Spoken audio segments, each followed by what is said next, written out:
ہمارے حضرت حکیم الامت مولانا تھانوی رحمۃ اللہ علیہ کے سامنے ایک شخص نے کہا کہ جی احمد رضا بریلوی نے تو یہ بات لکھی ہے، اس طرح کہہ دیا۔ آپ جانتے ہیں کہ مولانا احمد رضا خان بریلوی جو ہیں انہوں نے ہمارے اکابر کے خلاف کفر کے فتوے دیے، تو حضرت نے ڈانٹا ہوں کہ تم ایسے نام کیوں لے رہے ہو بغیر کسی تعظیمی لقب، مولوی کہتے، مولانا کہتے، مولانا احمد رضا خان بریلوی کہتے، تم نے صرف احمد رضا خان بریلوی کیوں کہا؟ یعنی گویا اس کو بھی ان کی توہین سمجھا اور ٹوکا کہ ٹھیک ہے تمہارے خلاف دوسرے مسلک کے آدمی ہیں، ہمارے اوپر فتوے بھی لگائے، لیکن ہم اپنی زبان کو گندا نہیں کریں گے، ہم اپنی زبان سے ان کی توہین نہیں کریں گے۔ تو اللہ تبارک و تعالیٰ نے ہمارے اکابر کو ایسا بنایا کہ اپنی زبان کو ہمیشہ دائرے میں رکھتے۔ السلام علیکم ورحمۃ اللہ، لا حول ولا قوة الا باللہ، حسبنا اللہ ونعم الوکیل، یا حی یا قیوم برحمتک استغیث، لا الہ الا انت سبحانک انی کنت من الظالمین، ربنا آتنا من لدنک رحمہ وہیئ لنا من امرنا رشدا، اللہم صل علی محمد وعلى آل محمد واصحاب محمد وازواج محمد وامت محمد اجمعین الى یوم الدین، آمین۔ الحمد للہ رب العالمین والصلاة والسلام علی سید الانبیاء والمرسلین وعلی آلہ واصحابہ اجمعین الى یوم الدین۔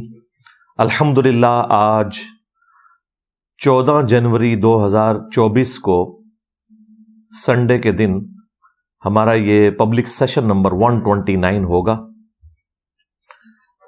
آپ کے یہ ریئل ٹائم کوسچنز پرچیوں کی شکل میں میرے پاس آ چکے ہیں، انشاءاللہ انہیں میں بعد میں ڈسکس کروں گا۔ پہلے کرنٹ افیئر کے طور پر ایک ایشو میں نے ڈسکس کرنا ہے، اور وہ ہے جو دیوبندی مکتب فکر ہے، ان کے بڑے بزرگ جن کے اوپر پورا فرقہ کھڑا ہوا ہے، وہ انہیں حکیم الامت کہتے ہیں، اگرچہ بریلوی انہیں مریض الامت کہتے ہیں، لیکن چونکہ ان کے نزدیک تو وہ ایک رسپیکٹیبل پرسنالٹی ہیں۔ مولانا اشرف علی تھانوی صاحب المتوفا 1944 عیسوی بمطابق 1363 ہجری، یہ ان کی ڈیتھ کا ایئر ہے۔ اشرف علی تھانوی صاحب چونکہ سلسلہ عالیہ چشتیہ سے تعلق رکھتے تھے تصوف کے اندر، اور تصوف ایک ایسی چیز ہے کہ جو بھی اس کے ساتھ اپنا سلسلہ رکھے تو کہیں نہ کہیں گمراہی کا کوئی دروازہ اس پہ کھل ہی جاتا ہے۔ رات کو بھی ہماری ایک ویڈیو اپلوڈ ہوئی ہے، ہمارے استاد ڈاکٹر اسرار احمد صاحب رحمہ اللہ تعالی کے حوالے سے انہوں نے جو کچھ سٹیٹمنٹ دی جنت اور جہنم کے بارے میں، وہ صوفیاء سے ہی متاثر ہو کر دی، اس لیے میں نے اس کے اوپر علمی گرفت کی۔ وہ ویڈیو اپلوڈ ہو چکی ہے، وہ آپ لوگ ضرور دیکھیں تاکہ آپ کو معلوم چلے کہ تصوف نے کتنے بڑے بڑے لوگوں کو راہ حق سے ہٹنے پر مجبور کیا، صرف ان لوگوں کے بڑے قد کاٹ کی وجہ سے بڑے بڑے لوگ بھی متاثر ہو جایا کرتے تھے ان لوگوں سے۔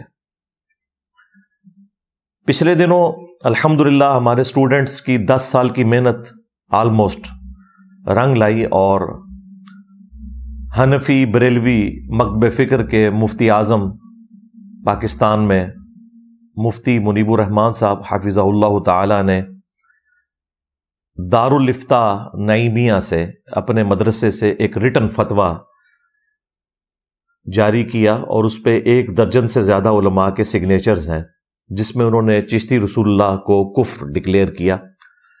اگرچہ اس فتوے میں کچھ کمزوریاں ہیں، میں ان کو آلریڈی ہائی لائٹ کر چکا ہوں، بہرحال پھر بھی میں نے ان کا شکریہ ادا کیا تھا کہ یہ بہت بڑی ایفرٹ ہے جو انہوں نے کی ہے اس حوالے سے، لیکن کام ابھی باقی ہے۔ ابھی تو کئی اور عبارتیں ہیں جن کے اوپر کفر کا فتویٰ چاہیے، اور وقتاً فوقتاً وہ میں ساری عبارتیں ہائی لائٹ کرتا رہتا ہوں۔ یہ لوگ ان عبارتوں کا مناظروں کے اندر دفاع کرتے آئے ہیں، ان میں سے ایک عبارت سے ابھی انہوں نے اعلان برات کیا ہے چشتی رسول اللہ سے، لیکن وہ بھی جو پرانے بزرگ ہیں جو انہوں نے کام ڈالا ان کے بارے میں انہوں نے گول مول سی بات کی ہے. کیونکہ میں نے چشتی رسول اللہ نہ صرف ان کے بزرگوں کی کتابوں سے ثابت کیا جن کے بارے میں ان کا یہ کلیم ہے کہ شاید بعد میں الہاقی عبارتیں کسی نے ڈال دی ہیں، لیکن پرنٹنگ یہی لوگ کرتے رہے، اس کے پیسے یہی لوگ کھاتے رہے، اور اس سے بڑھ کر جب وہابیوں سے ان کے مناظرے ہوتے تھے تو باقاعدہ چشتی رسول اللہ کا دفاع کرتے تھے اور بلند آواز میں سبحان اللہ کے نعرے بھی لگاتے تھے اس کے دفاع کے اوپر. خواجہ نے کیا فرمایا؟ سنو کہ میں کون ہوں اور کیا ہوں. محمد الرسول اللہ صلی اللہ علیہ وسلم کے دربار کے کمینے غلاموں میں سے ایک ہوں، کمینے غلاموں میں سے ایک ہوں، کمینے غلاموں میں سے ایک ہوں. خیر اچھی بات ہے، رجوع کر لیا، لیکن وہ بزرگ جو قبروں میں چلے گئے اور انہیں بمشکل 100 سال ہوئے ہیں فوت ہوئے، ان بزرگوں سے کیسے یہ اعلان برات کریں گے؟ انہوں نے ان ساری چیزوں کو انڈورس کیا ہے، جن میں اعلی حضرت امام احمد رضا بریلوی المتوفا 1921 عیسوی، یعنی ان کی ڈیتھ 1921 میں ہوئی بمطابق 1340 ہجری. انہوں نے فتاوی رضویہ کے اندر اس کتاب کی تعریف کی، اور نہ صرف تعریف کی بلکہ کہا کہ رسول اللہ کی بارگاہ میں مقبول ہے صلی اللہ علیہ وآلہ وسلم. 7 سنابل، 7 چشتیہ کے بزرگوں کے حالات، جس میں چشتی رسول اللہ کا واقعہ موجود تھا.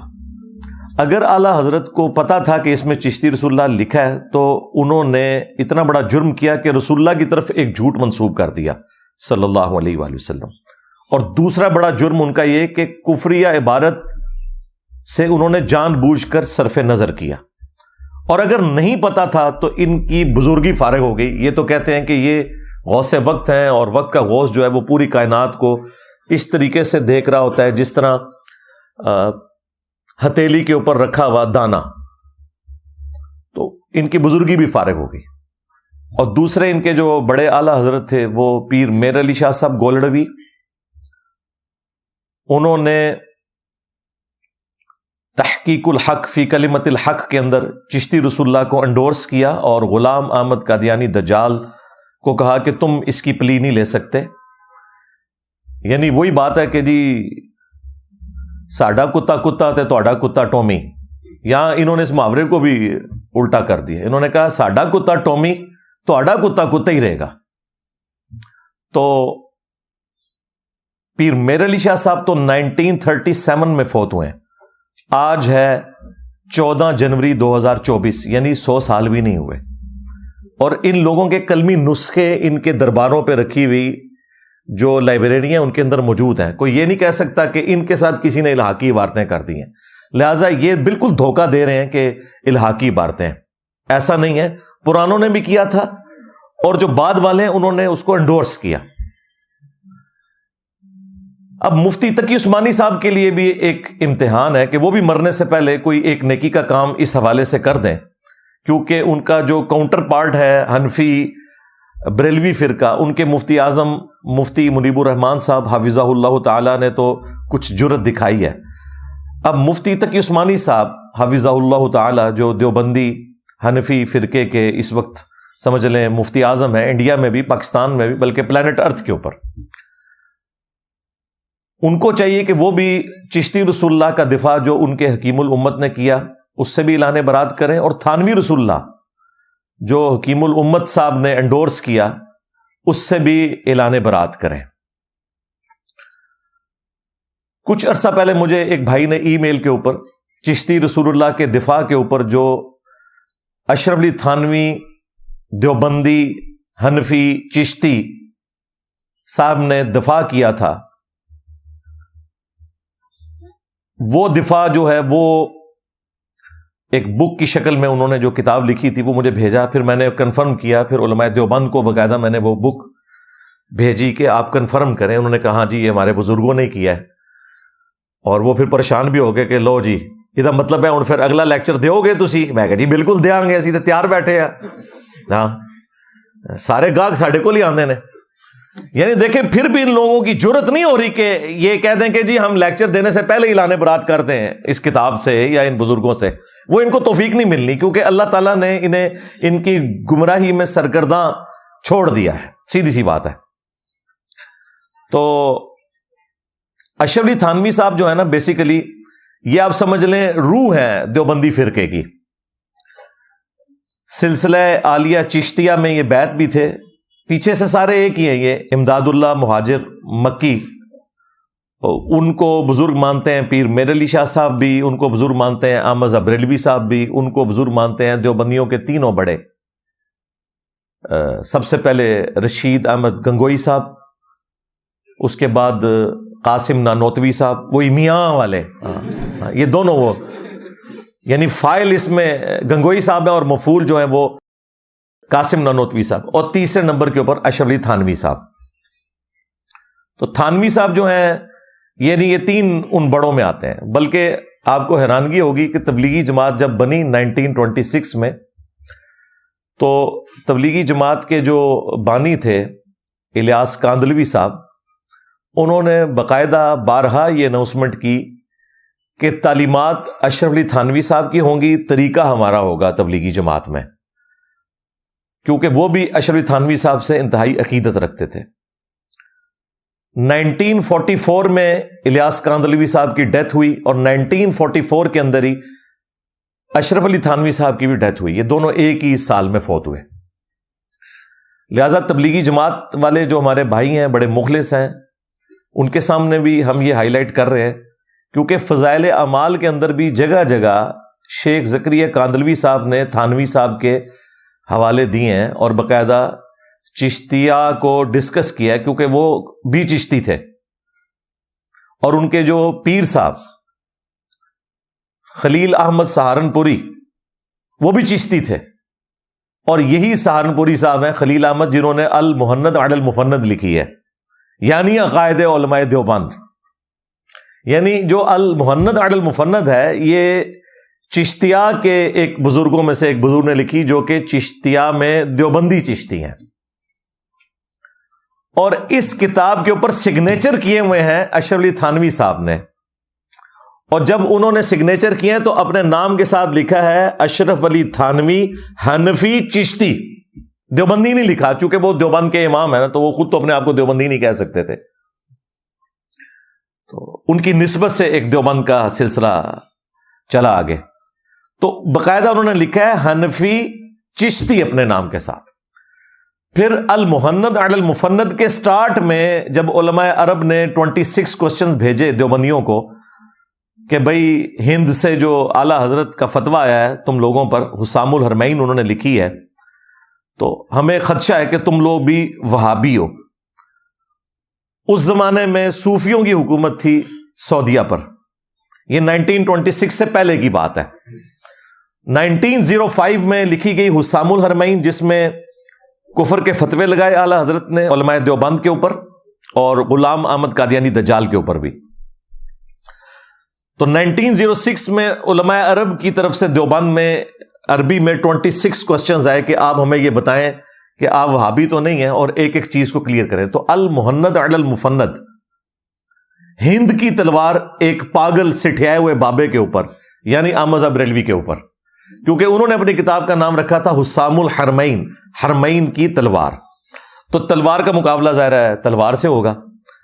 تو انہوں نے اس کے جواب میں سٹارٹ ہی میں لکھا کہ آپ کو غلط فہمی ہوئی ہے, ہم تو امام ابو حنیفہ رحمۃ اللہ علیہ کے ماننے والے ہیں, ہم فقہ میں ان کی پیروی کرتے ہیں, اور عقیدوں میں ہم پیروکار ہیں ابو المنصور ماتوریدی اور ابو الحسن اشعری کے. اچھا عقیدوں میں یہ حنفی نہیں ہے, حنفی یہ صرف فقہ میں ہے, کیونکہ ان کے نزدیک امام حنیفہ کے کئی عقیدے جو ہیں نا وہ قرآن و سنت کے منافی ہیں. پلس یہ کہتے ہیں جی عقیدوں میں تقلید نہیں ہوتی, عقیدے نص قطعی سے ثابت ہونے چاہیے. البتہ جو ہمارے بزرگوں نے تفصیلات لکھی ہیں, ابو الحسن اشعری نے اور ابو المنصور ماتوریدی. اب یہ پرانے بزرگ ہیں, یہ بھی 30ویں صدی ہجری کے اندر جب معتزلہ کا ایک سمجھ لیں ڈنکا بج رہا تھا, اس وقت یہ لوگ اہل سنت کی طرف سے ایک نمائندہ علماء تھے, وہ الگ سے ایک بحث ہے. تو سٹارٹ میں انہوں نے خود مانا ہے کہ ہم عقیدوں میں امام حنیفہ کے فالوور نہیں ہیں, بلکہ ابو الحسن اشعری کے اور ابو المنصور ماتوریدی کے فالوور ہیں. اور پھر انہوں نے ساتھ لکھا کہ ہم تصوف میں سلسلہ عالیہ قادریہ, چشتیہ, نقشبندیہ اور سہروردیہ کے فالوور ہیں. یہ کون لکھ رہے ہیں؟ دیوبندی. اور 1995 تک رائے ونڈ کے اجتماع میں بھی باقاعدہ مولانا انعام الحسن صاحب باقاعدہ بیعت لیا کرتے تھے سارے لوگوں کی. اب اتنے لوگوں کی بیعت تو مشکل تھی, تو وہ رسیاں پھینکتے تھے. وہ رسی ادھر پکڑی ہوتی تھی, ایک لمبی سی رسی پھینکتے تھے, تو وہ رسی کو جو پکڑتے تھے تو وہ بیعت ہو جاتی تھی. پھر 1995 میں ان کی کمر ٹوٹ گئی, کسی ایک امیر کے اوپر یہ متفق نہیں ہو سکے. پھر شورا بنی, اور شورا بھی آہستہ آہستہ کر کے جب بزرگ فوت ہوئے تو 2015 کے اندر, یعنی آج سے آلموسٹ 9 سال پہلے, جو سعد کاندلوی صاحب تھے انڈیا والے, انہوں نے اپنی جماعت علیحدہ کر لی. انہوں نے کہا کہ چونکہ یہ ہمارے بزرگوں کی لیگیسی ہم لے کے چل رہے ہیں تو اب میں امیر بنوں گا. رائے ونڈ والے علیحدہ ہو گئے, بنگلہ دیش والے جو تھے وہ رائے ونڈ کے ساتھ مل گئے, اور انڈیا کی جو تبلیغی جماعت, جہاں سے تبلیغی جماعت نظام الدین دہلی سے شروع ہوئی, وہ علیحدہ ہو گئی. اور پھر اس کا اینڈ رزلٹ یہ نکلا کہ وہاں پر سعد کاندلوی صاحب نے کچھ ریفارمز کی, فضائل اعمال کے اوپر انہوں نے بندی لگا دی کہ یہ قصے کہانی ہے, اس کو ختم کریں. حالانکہ ان کے بزرگوں کی لکھی ہوئی تھی, لیکن اس سے جان چھڑائی انہوں نے. اس کی وجہ سے پھر دیوبند مدرسے نے فتویٰ دے دیا کہ سعد کاندلوی جو ہے یہ فارغ ہو گیا ہے. اور اسی بنگلہ والی مسجد جہاں سے تبلیغی جماعت شروع ہوئی تھی, اس کو دوسرے دیوبندیوں نے کہا یہ مسجد درار ہے. ہاں جی. اور ان کے مقابلے پر جو رائے ونڈ والی تبلیغی جماعت نے جو مسجد بنائی, انہوں نے کہا یہ آپ کی مسجد مسجد درار ہے, وہ جو منافقین کی مسجد تھی. یہ ایک فرقے کے اندر میں آپ کو بتا رہا ہوں, یعنی حنفی دیوبندی فرقے کے اندر 2 مسجد درار. ابھی تو حنفی بریلوی بھی باقی ہیں. خیر, یہ سارے کا سارا سلسلہ ہوا. اور مفتی تقی عثمانی صاحب حفظہ اللہ تعالی سے میں ریکویسٹ کروں گا کہ آپ بھی مرنے سے پہلے یہ ایک کارنامہ کر لیں. اللہ کے حضور کوئی آپ کی بخشش کا سامان بھی بن جائے گا, ورنہ میں نے تو یہ زخم چھیلتے رہنا ہے. ہاں, یہ ذہن میں رکھیے گا. چشتی رسول اللہ ہو, تھانوی رسول اللہ ہو, شبلی رسول اللہ ہو, صادق رسول اللہ ہو, معاویہ رسول اللہ ہو, یہ جتنے بھی آپ کے رسول اللہ ابھی تک چلتے آ رہے ہیں نعوذ باللہ, یہ میں نے سارے بار بار ان کو چھیلتے رہنا ہے, کیونکہ میرے پاس اور کوئی چارہ نہیں نا آپ کی پبلک کو جگانے کا. آپ نے تو اپنی پبلک کے دماغ بند, دیوبند دماغ بند کر دیے. میں وہ سنتے ہی نہیں ہیں قرآن و سنت, تو میں پھر ان کو وہ بلنڈرز دکھاؤں گا کہ جس کے بعد وہ سننے پر مجبور ہوں گے. اور الحمدللہ لوگوں نے حق قبول کیا ہے اللہ کے فضل سے.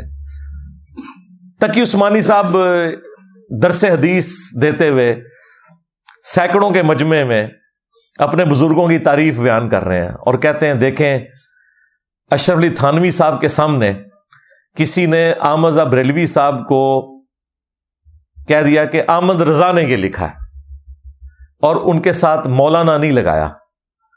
اور پھر خود تقی عثمانی صاحب کہتے ہیں کہ حالانکہ آپ سب کو معلوم ہے کہ مولانا احمد رضا بریلوی صاحب نے ہمارے بزرگوں کے اوپر کفر کے فتوے لگائے ہوئے ہیں, اور ٹی وی میں آ کے یہ لوگ کہتے ہیں نہیں ہم ایک دوسرے کو مسلمان سمجھتے ہیں. کتنی 2 نمبری ہے. اچھا, اور اس میں وہ کہتے ہیں کہ دیکھیں اشرف علی تھانوی صاحب کتنے اپ رائٹ تھے, انہوں نے اپنے اس مرید کو ڈانٹ دیا اور کہا کہ بھئی میرے سامنے احمد رضا بریلوی صاحب کا نام اتنی بدتمیزی سے نہ لو, اگرچہ انہوں نے مجھے کافر کہا ہوا ہے, لیکن ان کے نام کے ساتھ مولانا تو کم از کم لگاؤ. اور اس پہ پھر تقی عثمانی صاحب پتہ کیا کہتے ہیں, دیکھیں اللہ نے ہمارے بزرگوں کو کیسا بنایا تھا, اللہ نے ہمارے بزرگوں کو ایسا بنایا تھا.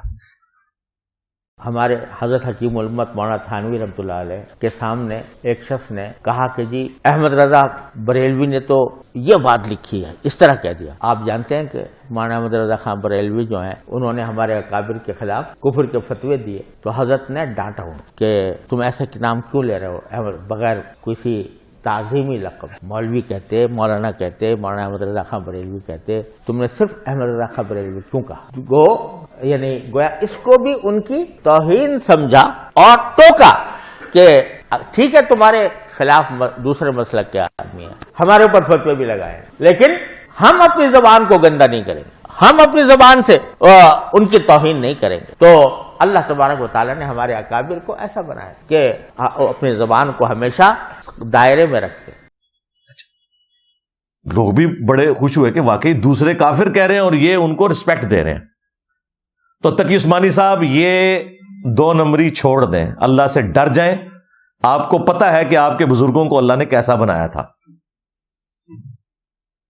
یہی اشرف علی تھانوی, اس نے المحند علی المفند کے اوپر سگنیچر کیے ہوئے ہیں, جس کتاب کا نام یہ ہے کہ اسی احمد رضا بریلوی کو المفند یعنی سٹھایا ہوا پاگل بابا کہا گیا.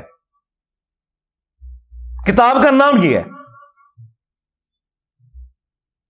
پھر اشرف علی تھانوی صاحب جب سگنیچر کر رہے تھے, انہوں نے اس کتاب کو نہیں پڑھا کہ کتاب کے نام میں احمد رضا بریلوی کو پاگل انسان کہا گیا ہے. نمبر 2, اس کے سٹارٹ میں انہوں نے کہا کہ احمد رضا بریلوی اور ان کی پوری جماعت ایک شیطانی لشکر ہے جو علماء دیوبند رضی اللہ عنہم پر حملہ آور ہوئے ہیں, جس طرح کے شیاطین حملہ آور ہوتے تھے انبیاء کے اوپر. یعنی کافر کہہ دیا, کیونکہ انبیاء کے اوپر شیاطین جو ہوتے تھے نا حملہ آور, وہ مسلمان تو نہیں ہوتے تھے نا, کافر ہی ہوتے تھے نا, وہ تو اللہ ان کی حفاظت کرتا تھا. پھر انہوں نے اس وقت کے صوفی جو تھے عرب میں بیٹھے ہوئے, انہیں سیٹسفائی کرنے کے لیے کہا کہ خوارج کی جماعت ہے یہ جو اہل حدیث وہابی فرقہ ہے. محمد بن عبد الوہاب صاحب کو لکھا خارجی. جب تم اہل حدیث کو خارجی کہو, تم احمد رضا بریلوی کو وہ شیطانی لشکر کہو کہ جس طریقے کے شیاطین حملہ آور ہوتے تھے انبیاء کے اوپر, اس کے بعد تم یہ دعویٰ کرو کہ اللہ نے ہمارے بزرگان دین کو ایسا بنایا تھا, اللہ نے ہمارے کافرین کو ایسا بنایا تھا. اللہ نے تمہارے کافرین کو ایسا نہیں بنایا تھا, اللہ نے تو ٹھیک بنایا تھا. وہ خود جو ہے نا وہ پھر پستی میں گر گئے. وہ اپنے مخالفین کو المفند کہتے تھے, وہ اپنے مخالفین کو شیطانی لشکر کہتے تھے. ہاں, وہ اپنے مخالفین کو خوارج کی جماعت کہتے تھے. یہ سگنیچر کیے ہوئے ہیں اشرف علی تھانوی صاحب نے اس کتاب کے اوپر. اور صرف تھانوی صاحب نے نہیں ہے, کم از کم 3 درجن علماء کے سائن ہیں اس پہ. بلکہ بعد میں بھی جتنے یہ ان کے علماء دیوبند آتے ہیں نا بڑے بڑے, وہ بھی ساتھ بیچ میں اپنا لچ فرائی کرتے ہیں کہ ہاں جی ہم بھی اسے انڈورس کرتے ہیں, ہم بھی انڈورس کرتے ہیں. ٹھیک ہے, اور یہ بڑی نیکی کی ہے انہوں نے امت کے ساتھ. اگر میں کہتا نا یہ ان کے عقیدے ہیں تو انہوں نے ماننا نہیں تھا. انہوں نے خود چھاپی کتاب, اور دیکھیں کتنی نیکی کی. کتاب کا نام تھا المحند علی المفند, بریکٹ میں خود لکھ دیا یعنی عقائد علماء دیوبند اہل سنت, یعنی اہل سنت دیوبند والے. اہل سنت اس ٹائم کوتر زون ہے نا, اہل حدیث بھی ان کہہ رہے ہیں ہم اہل سنت ہیں, علماء عرب کہتے ہیں ہم اہل سنت ہیں, بریلوی کہتے ہیں یہ سارے فراڈی ہیں, اہل سنت ہم ہیں. حالانکہ اہل سنت وہ ہیں جو اہل سنت کی کتابوں کو ماننے والے ہیں. خیر, یہ اشرف علی تھانوی صاحب جب سگنیچر کرتے ہیں تو اپنے ساتھ لکھتے ہیں حنفی چشتی. یہ میں نے سب کچھ اس لیے بتایا تاکہ آپ کو پتا چل جائے کہ یہ بھی تصوف کے ماننے والے ہیں اور اپنے آپ کو چشتی کہتے تھے. اب چونکہ یہ چشتی تھے تو لہذا چشتیہ نے جو جو گند پھیلایا اس کے دفاع کی ذمہ داری صرف بریلویوں کے بزرگوں کی تو نہیں تھی, دیوبندیوں کے بزرگوں کی بھی تھی. جس طرح یہ دونوں اپنے آپ کو حنفی کہتے ہیں لیکن ایک دوسرے کو حنفی ماننے کے لیے تیار نہیں ہے, اس طرح یہ کہتے ہیں اصل تصوف پہ ہم چل رہے ہیں, دیوبندی کہتے ہیں, جبکہ بریلوی کہتے ہیں نہیں تم تو فراڈی ہو, اصل تصوف پہ ہم چل رہے ہیں. تو اشرف تھانوی صاحب نے ایک کتاب لکھی, اس کا نام انہوں نے دیکھیں کیا رکھا ہے, السنت الجلیہ فی الچشتیۃ العلیہ. یہ لالا بات ہے کہ عربی میں چے ہوتی نہیں ہے, لیکن ان کی مجبوری تھی, اب چشتی کی چے کو چے ہی رکھنا تھا نا, تو ویسے اس کو بدل لیتے ہیں. جس طرح یہ عبد القادر گیلانی تھے نا، تو وہ گاف تو عربی میں نہیں ہوتی، تو اس کو جیلانی بنا دیا انہوں نے، گاف کو جیم بنا دیا. تو یہاں بھی جشتیہ تو ہو سکتا تھا کسی طریقے سے. خیر، کتاب کا نام رکھا ہے السنت الجلیہ فی الچشتیۃ العلیہ، یعنی یہ وہ روشن راستہ ہے جو چشتیہ کے اعلیٰ ترین سلسلے کا ہے. یہ کتاب کا نام ہے. اور اس کتاب میں کیا انہوں نے کیا ہے، انہوں نے کہا کہ جب ان پر اعتراض ہوا کہ اس میں تو چشتی رسول اللہ والا واقعہ ہے، تو انہوں نے وہ اس واقعے کا بھی دفاع کیا، اور بھی کافی صوفیاء کی کہانیاں اس میں لکھی ہوئی ہیں، وہ اس کے اوپر نہ دفاع کرتے ہیں. ہمارے لیے خیر یہ اہم ہے کہ ہم یہ بتائیں کہ انہوں نے یہ دفاع کیسے کیا اور پھر اس کی انجینئرنگ کریں. ہاں، لیکن انجینئرنگ سے پہلے ایک دفعہ ذرا دروشی پڑھ لیں. اللہم صلی علی محمد وعلی آل محمد واصحاب محمد وازواج محمد وامت محمد اجمعین الی یوم الدین آمین. ہاں جی جناب، یہ تھانوی صاحب کی جو کتاب ہے السنت الجلیہ فی الچشتیۃ العلیہ، اس کتاب میں جو باب سوم ہے، یعنی 3rd چیپٹر، پیج نمبر 124، اس کے اوپر وہی واقعہ لکھا ہوا ہے جو ہشت بہشت کے اندر خواجہ قطب الدین بختیار کاکی نے، یہ کاکی جو ہے نا وہ یہ پنجابی والا کاکی نہیں ہے، ذہن میں رکھیے گا. ہاں، اپنے پیر و مرشد معین الدین چشتی اجمیری المتوفا 633 ہجری کے بارے میں لکھا ہے. اور دیکھیں مجلس چہارم واقعہ نمبر 30، وہ کہتے ہیں کہ ایک مرتبہ شیخ معین الدین کی خدمت میں حاضر تھا، یعنی وہ خواجہ قطب الدین کہتے ہیں. اور خواجہ قطب الدین جو ہیں یہ پیر ہیں فرید الدین گنج شکر کے، وہ پاک پتن والے، جہاں خان صاحب جاتے ہوتے ہیں، وہ والا پاک پتن. وہ کہتے ہیں کاکی صاحب کہ میں شیخ معین الدین کی خدمت میں حاضر تھا اور اہل صفا موجود تھے. اولیاء اللہ کا ذکر ہو رہا تھا کہ اتنے میں ایک شخص آیا اور بیعت کے لیے پا بوسی کی، یعنی ان کے قدموں کو چوما. آپ نے اس کو بٹھا لیا. اس نے عرض کیا کہ میں مرید ہونے آیا ہوں. فرمایا جو کچھ ہم کہیں گے کرے گا، اگر یہ شرط منظور ہے تو بے شک میں مرید کر لوں گا. اس نے کہا کہ جو کچھ آپ کہیں گے وہی کروں گا. یہ اب میں ہشت بہشت سے نہیں پڑھ رہا، یہ میں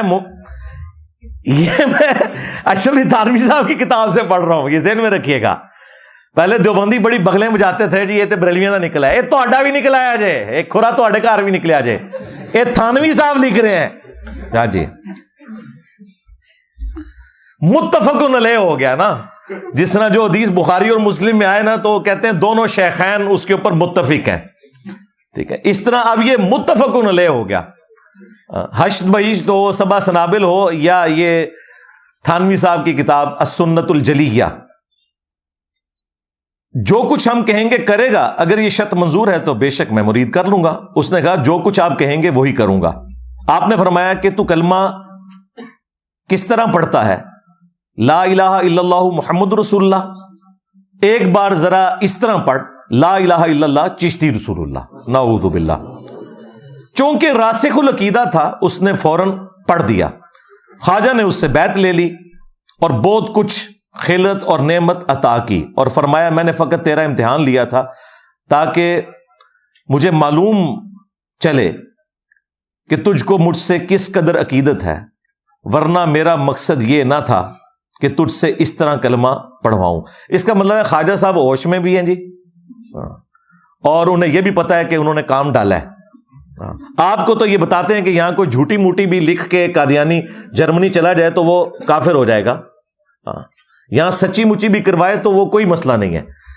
اس واقعے کے اوپر جو اشکالات ہیں اس کے پھر تھانوی صاحب نے جواب دیے، اور جو جواب دیے انہوں نے، آپ کے کانوں سے دھواں نکلے گا کہ یہ اپنے بزرگوں کو بچانے کے لیے کس لیول کے اوپر گر سکتے ہیں.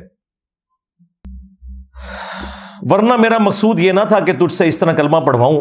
میں کہ کون اور میں کیا چیز، ایک ادنا بندگانے اور غلامان محمد رسول اللہ ہوں صلی اللہ علیہ وآلہ وسلم.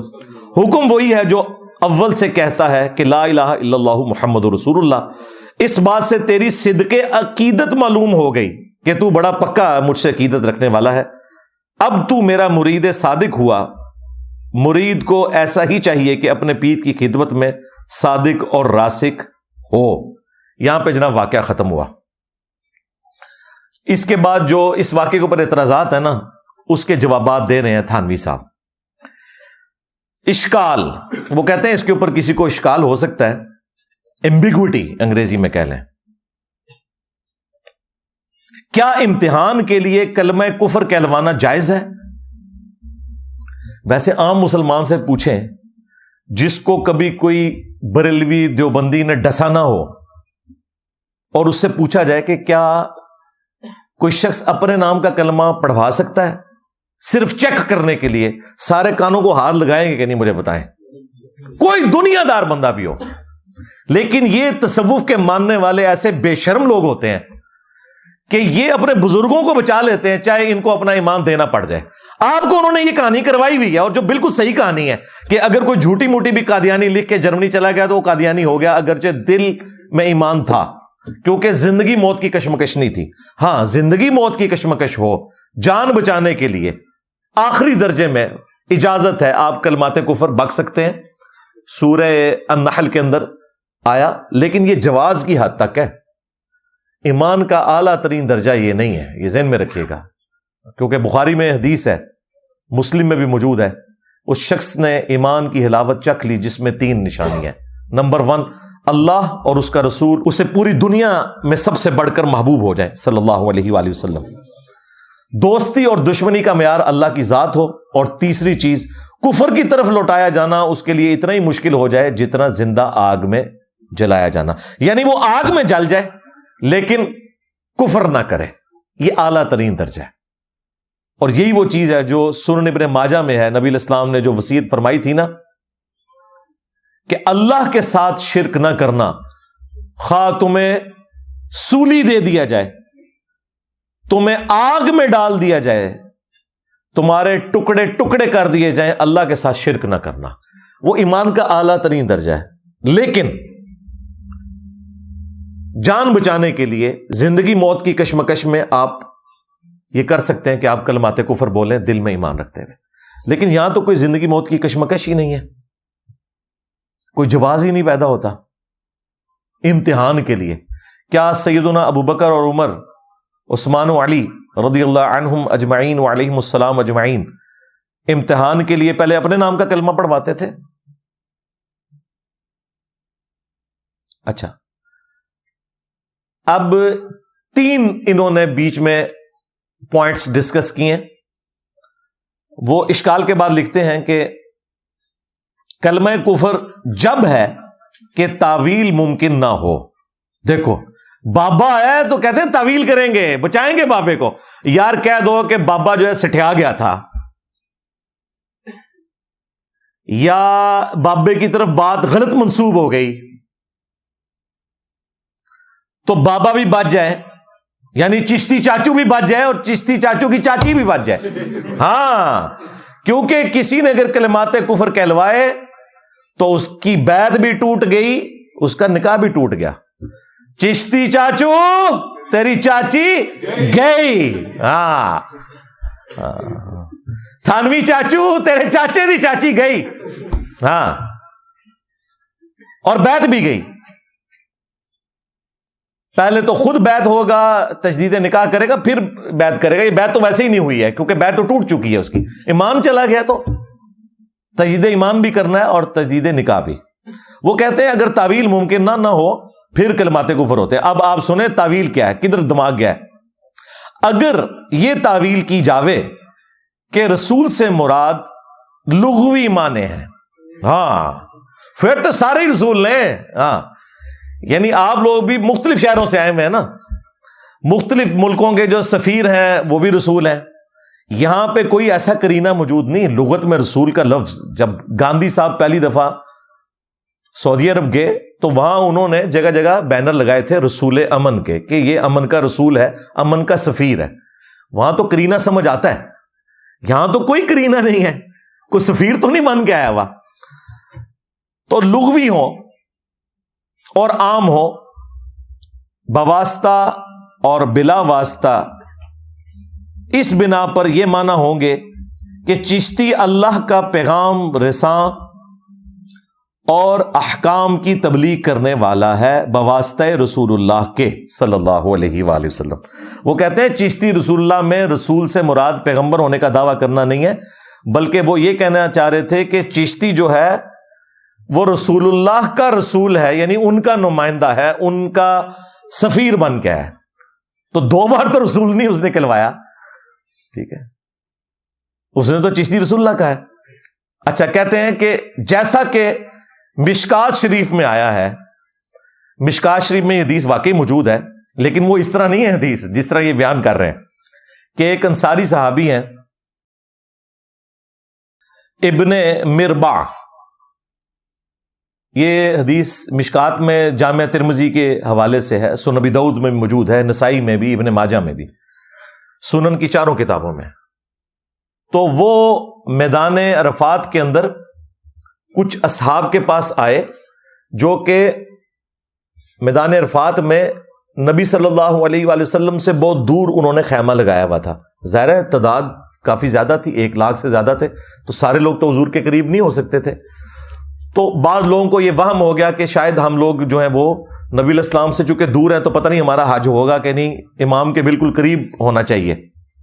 تو نبی علیہ السلام نے ان کا وہم نکالنے کے لیے ابن مربع کو بھیجا کہ آپ وہاں جا کے اناؤنسمنٹ کریں کہ یہ جگہ بھی عرفات کے اندر داخل ہے، آپ کو ٹینشن لینے کی ضرورت نہیں ہے.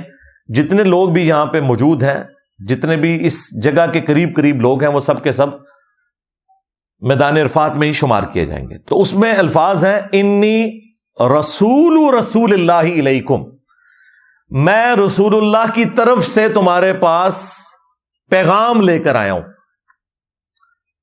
تو اس میں 2 دفعہ رسول کا لفظ موجود ہے، ایک دفعہ لغت کے معنوں میں اور ایک دفعہ نبی علیہ السلام کے حوالے سے، کہ نبی علیہ السلام نے مجھے اپنا نمائندہ بنا کے تمہارے پاس بھیجا ہے تاکہ انہیں یہ یقین آ جائے کہ وہ اپنی طرف سے نہیں بات کر رہا، نبی علیہ السلام نے بھیجا ہے. تو اس بات کو اس نے دلیل بنایا تھانوی صاحب نے. انہوں نے کہا کہ انہوں نے بھی تو کہا تھا انی رسول اللہ علیکم. تو تھانوی صاحب کہتے ہیں کہ یہ جو چشتی رسول اللہ ہے اس نے بھی یہی بات کی ہے.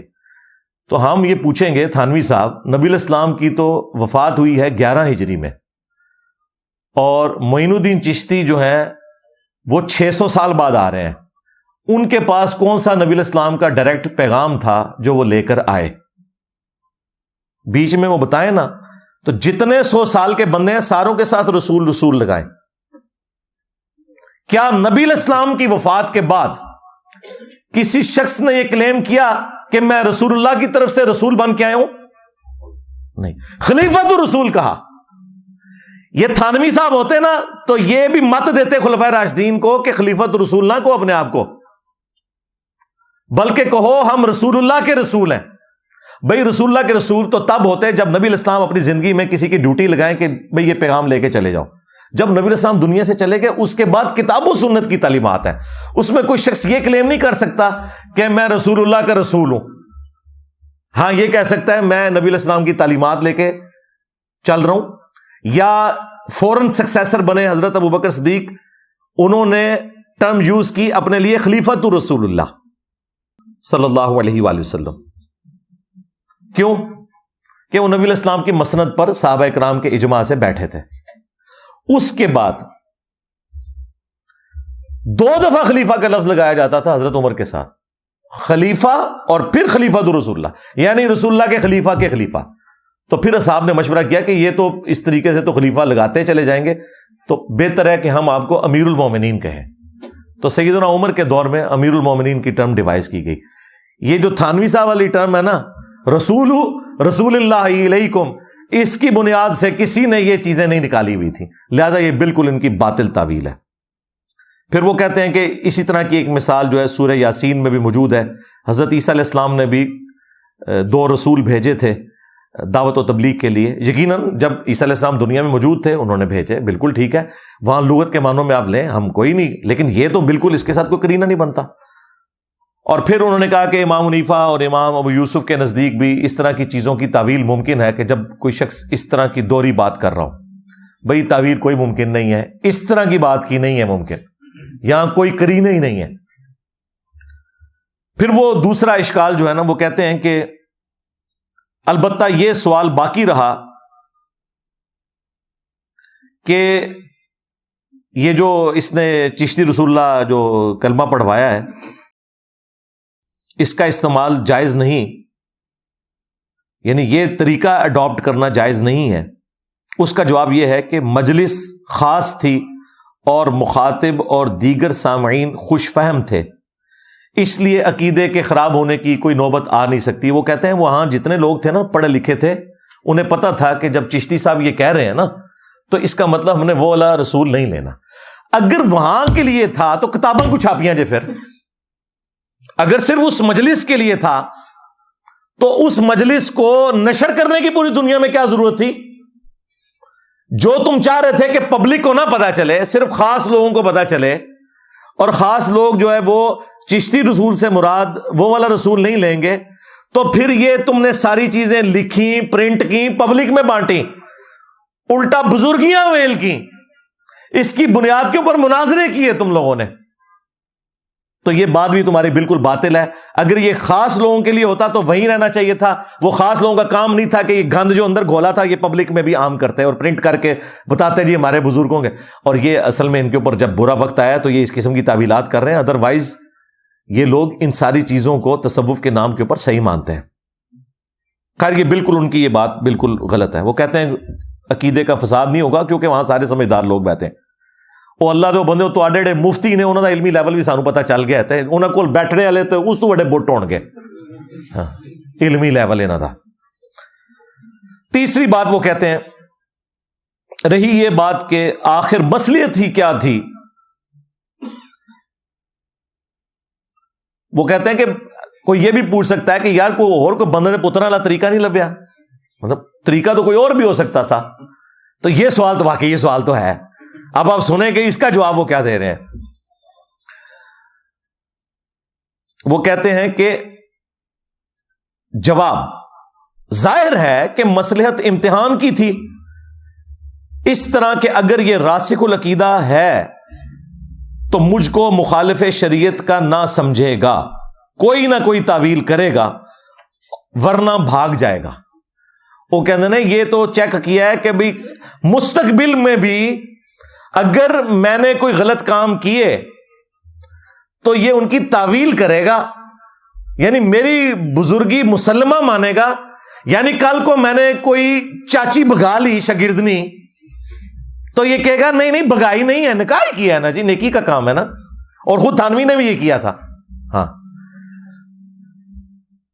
اس نے بھی کسی کم سن لڑکی سے شادی کرنی تھی نا تو اس کے مرید سے اس نے ایک خواب گھڑوایا، یا چلے اس کو شیطان نے دکھایا خواب کہ جی حضرت میں دیکھتا ہوں کہ سیدہ عائشہ سلام اللہ علیہ آپ کے گھر تشریف لائی ہیں. تو اشری تھانوی صاحب کہتے ہیں اس خواب کے اندر مجھے لگا ہے کہ اشارہ ہے کہ کوئی کم سن لڑکی میرے ہاتھ لگے گی. ہاں یعنی میں بھی کسی چھوٹی عمر کی لڑکی سے شادی کروں گا، کیونکہ جب اما عائشہ سلام اللہ علیہ رسول اللہ کے عقد میں آئی تھی تو اس وقت ان کی عمر کم تھی. تو یہ میرے گھر میں جو تم نے حضرت عائشہ کو دیکھا ہے اس کی تعبیر میں، یہ خوابوں کی تعبیر ہو رہی ہے. ماں کو دیکھ کے چاچے ان کے چاچیاں بگا رہے ہیں، چلیں بعد میں نکاح کر رہے ہیں. تو یہاں پہ بھی دیکھیں تھانوی صاحب، میں نے آپ کو کہا تھا نا یہ پرانے بزرگوں کی عزت اس لیے کرتے ہیں تاکہ کل کو انہوں نے خود کام ڈالنا ہو نا تو ان کے ماننے والے بھی تعویل کریں جس طرح انہوں نے اپنے بزرگوں کی ہے. یہ دیکھیں وہ کہہ رہے ہیں کہ یہ جواب تو ظاہر ہے کہ مصلحت یہ ہے کہ مرید کو پہلے دن ہی بلی مار دو کہ اس قسم کے بٹ دماغ ہمیں مرید چاہیے کہ ہماری خلاف شرع بات بھی دیکھیں تو کوئی نہ کوئی اس کی تعویل تلاش کریں، مستقبل میں بھی اگر کوئی ہم سے مس ہے. اب آپ کو پتا چلا لوگ کہتے ہیں یار یہ کیسے بٹ دماغ ہیں، پیروں کے کہنے کے اوپر جو ہے وہ بچے ذبح کر دیتے ہیں، پیر ان کی بچیاں بگا کے لے جاتے ہیں، ان کا مال لوٹ لیتے ہیں، پھر بھی یہ پیروں کے ساتھ اٹیچ رہتے ہیں. بھائی ظاہر راسخ العقیدہ ہوں گے نا. تو وہ کہہ رہے ہیں یہ اس لیے تھا تاکہ یہ کنفرم کیا جائے. اللہ کے بندو یہ چیز تو رسول اللہ صلی اللہ علیہ وآلہ وسلم نے اپنے صحابہ کو تعلیم نہیں فرمائی کہ تم نے یہ کچھ کرنا ہے. سورہ یوسف میں واضح اللہ تعالیٰ نے فرمایا رسول اللہ صلی اللہ علیہ وآلہ وسلم کو سینٹرڈ کرتے ہوئے، قُلْ هَٰذِهِ سَبِيلِي ادعو الی اللہ، اے نبی تم فرماؤ کہ یہ ہے میرا راستہ، اور راستہ کیا ہے کہ میں لوگوں کو اللہ کی طرف بلاتا ہوں، علی بصیرۃ، اندھے بن کے نہیں، آنکھیں کھول کر، پوری بصیرت کے ساتھ، انا ومن اتبعنی، میں بھی آنکھیں کھول کر اس راستے پہ چل رہا ہوں، اور میری اتباع کرنے والے بھی آنکھیں کھول کر اس راستے پر چل رہے ہیں۔ نبی علیہ السلام سے تو کہلوایا جا رہا ہے آپ فرما دیں کہ میں بھی آنکھیں کھول کر اور میرے ساتھی بھی آنکھیں کھول کر اس راستے پہ چل رہے ہیں۔ اور کیا تربیت کی ہے نبی علیہ السلام نے اپنے ساتھیوں کی۔ ابو داؤد میں، ابن ماجہ میں حدیث ہے، ایک صحابی نجدیوں کے شہر کوفہ میں ہیرا نامی جگہ پہ گئے، وہاں انہوں نے دیکھا کہ لوگ اپنے سردار کو سجدہ کر رہے ہیں، نبی علیہ السلام کو آ کے سجدہ کیا، آپ نے فرمایا سر اٹھا، یہ کیا کر رہے ہیں؟ ان کا یا رسول اللہ میں ہیرا گیا تھا، وہاں لوگ اپنے سردار کو سجدہ کر رہے تھے، تو آپ تو اللہ کے رسول ہیں، آپ کو کیوں نہ سجدہ کریں؟ یعنی انہوں نے قیاس کیا، یہ کہتے ہیں نا قیاس، اجتہاد بالکل جائز ہے، قرآن و سنت کے خلاف نہ ہو۔ اور صحابی کا قیاس اور اجتہاد نہیں نبی علیہ السلام نے مانا قرآن و سنت کے خلاف۔ آپ نے فرمایا جب میں فوت ہو جاؤں گا اور تم میری قبر سے گزرو گے، کیا میری قبر پہ بھی سجدہ کرو گے؟ ان کا نہیں یا رسول اللہ۔ فرمایا مجھے کیوں سجدہ کر رہے ہو؟ اگر میں سجدہ جائز سمجھتا تو بیویوں سے کہتا کہ اپنے خامدوں کو سجدہ کریں اس حق کے سبب جو اللہ تعالیٰ نے ان کو دی ہے۔ یہ نبی علیہ السلام کی تربیت تھی کہ اے نبی تم فرماؤ میں پوری بصیرت کے ساتھ، اور میرے ساتھی بھی اس دین کے اوپر چل رہے ہیں۔ اور میں اگلے دن اس حدیث پر غور و تفکر کر رہا تھا جو بخاری مسلم دونوں میں موجود ہے، تو ایک ایسا اس میں علمی نقطہ میرے سامنے آیا جو میں نے آج تک کسی ویڈیو میں بیان نہیں کیا، آج میں بیان کر دیتا ہوں کہ نبی علیہ السلام کی تربیت آپ دیکھیں صحابہ کو کیسے تھی، کہ بخاری مسلم میں حدیث ہے نبی علیہ السلام جب مدینہ شریف آئے تو یہودی 10 محرم کا روزہ رکھا کرتے تھے، تو آپ علیہ السلام نے پوچھا یہ کیوں رکھتے ہیں؟ تو بتایا گیا کہ اس دن موسیٰ علیہ السلام کو نجات ملی اور فرعونی ڈبوئے گئے۔ تو نبی علیہ السلام نے کہا کہ ہم موسیٰ علیہ السلام کے ساتھ یہودیوں سے بڑھ کر نسبت رکھنے والے ہیں، ہم زیادہ حقدار ہیں کہ فرعون سے نجات کی خوشی میں جو 10 محرم کا روزہ رکھا عاشورہ کا، ہم بھی رکھا کریں، تو تم بھی 10 محرم کا روزہ رکھو۔ بات ختم ہو گئی، لیکن نبی علیہ السلام کی تربیت دیکھیں، صحابہ نے کہا یا رسول اللہ یہ تو یہودیوں کی مشابہت ہو جائے گی، یعنی نبی صلی اللہ علیہ وآلہ وسلم سے سیکھ کر صحابہ اکرام حضور کی توجہ دلا رہے ہیں کہ آپ نے تو ہمیں منع کیا ہوا ہے یہود و نصارہ کی مشابہت اختیار کرنے سے، اب جب آپ بھی ہمیں یہ کہہ رہے ہیں نا 10 محرم کا روزہ رکھو، تو یہ تو مشابہت ہو جائے گی۔ گستاخی نہیں تھی کیا؟ یہ تربیت کا اثر ہے۔ یہاں میرا دماغ گیا کہ دیکھو کیا تربیت تھی کہ نبی علیہ السلام بھی کوئی حکم دینا تو اندھے بن کے نہیں تھے صحابہ کرام اس حکم کو سنتے، اس میں اگر کوئی سکم موجود ہوتا تھا تو وہ ہائی لائٹ کرتے تھے، کہا یا رسول اللہ آپ نے تو خود منع کیا ہوا تو یہ تو مشابہت ہو جائے گی، اور آپ نے بھی اس کو ایکسپٹ کر لیا۔ آپ نے فرمایا ٹھیک ہے اگلے سال اگر میں زندہ رہا تو 9 کا روزہ بھی رکھوں گا، یعنی تم 2 روزے رکھو، 9 اور 10۔ یعنی صحابہ کرام نے جو پوائنٹ ہائی لائٹ کیا تھا نبی علیہ السلام نے اسے مان لیا۔ اور یہاں پہ کہہ رہے ہیں جی آپ کا پیر جو مرضی کہ آپ نے آنکھیں بند کر۔ نبی علیہ السلام کے ساتھی تو اس طرح نہیں تھے، خود نبی علیہ السلام کے ساتھ ان کا ایٹیچیوڈ دیکھیں کیسا تھا کہ یا رسول اللہ آپ نے تو منع کیا ہوا تھا، تو پھر آپ صلی اللہ علیہ وآلہ وسلم نے کہا کہ ٹھیک ہے تم 9 کا بھی روزہ رکھو تاکہ یہودیوں کی مشابہت والا معاملہ نہ ہو۔ قل هذه سبیلی ادعو الی اللہ، یہ ہے میرا راستہ ہے محبوب صلی اللہ علیہ وآلہ وسلم، فرما دو یہ ہے میرا راستہ، اللہ کی طرف بلاتا ہوں، یعنی اللہ کی طرف پروفٹ صلی اللہ علیہ وآلہ وسلم گائیڈ کرتے ہیں، علی بصیرۃ، آنکھیں کھول کر، انا ومن اتبعنی، میں بھی اور میرے پیروکار بھی آنکھیں کھول کر اس دین کے اوپر چل رہے ہیں۔ بلکہ سورۃ الفرقان میں تو اللہ تعالیٰ نے اہل ایمان کی نشانی بتائی ہے کہ یہ اندھے اور بہرے ہو کر ہماری آیات پر نہیں گرتے، غور و تفکر کرتے ہیں.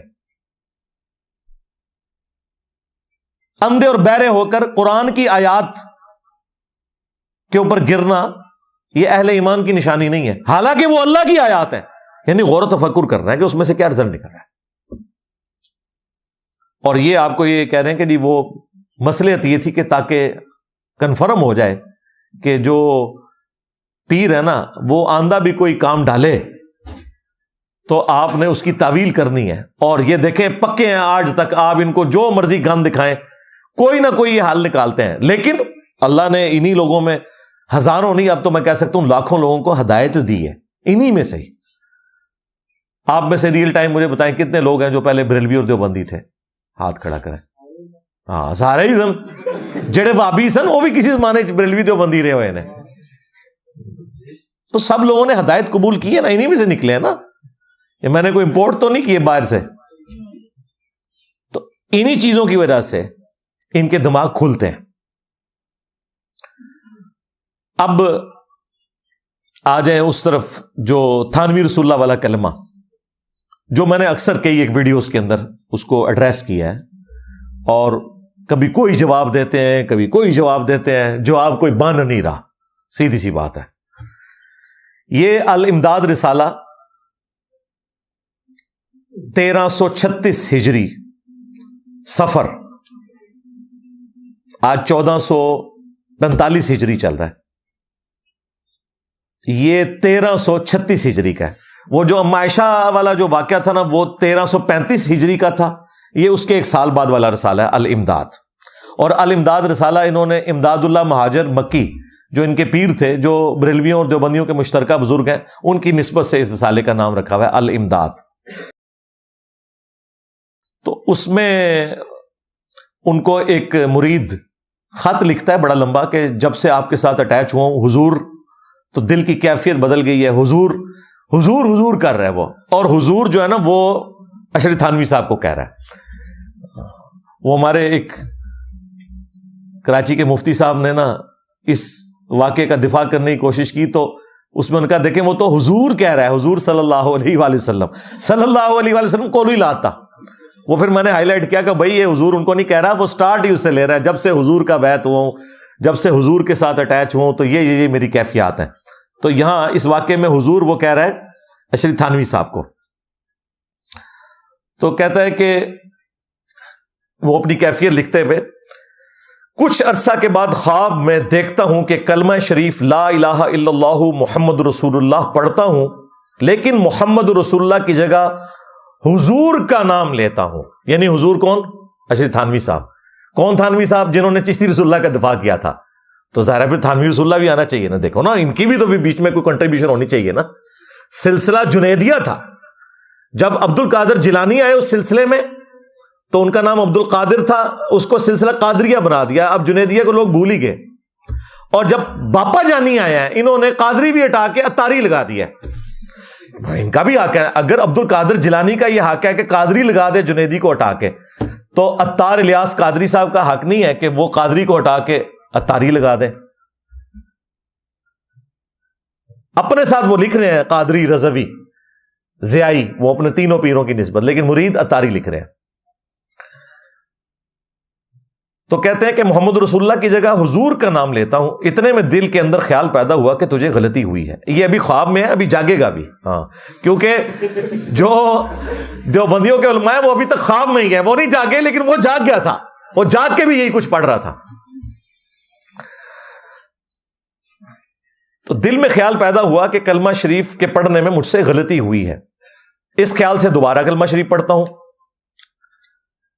دل پر تو یہی کہ صحیح پڑھا جاوے، لیکن زبان سے بے ساختہ بجائے رسول اللہ صلی اللہ علیہ وآلہ وسلم کے اشرف علی نکل جاتا ہے.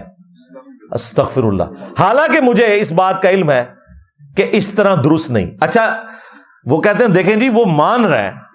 اللہ کے بندو، ہم بابی کو نہیں کہہ رہے، بابے کو کہہ رہے ہیں جس کو یہ خط لکھ رہا ہے. وہ نہیں مانا، یہ تو مان رہا ہے، واقعی غلطی مان رہا ہے.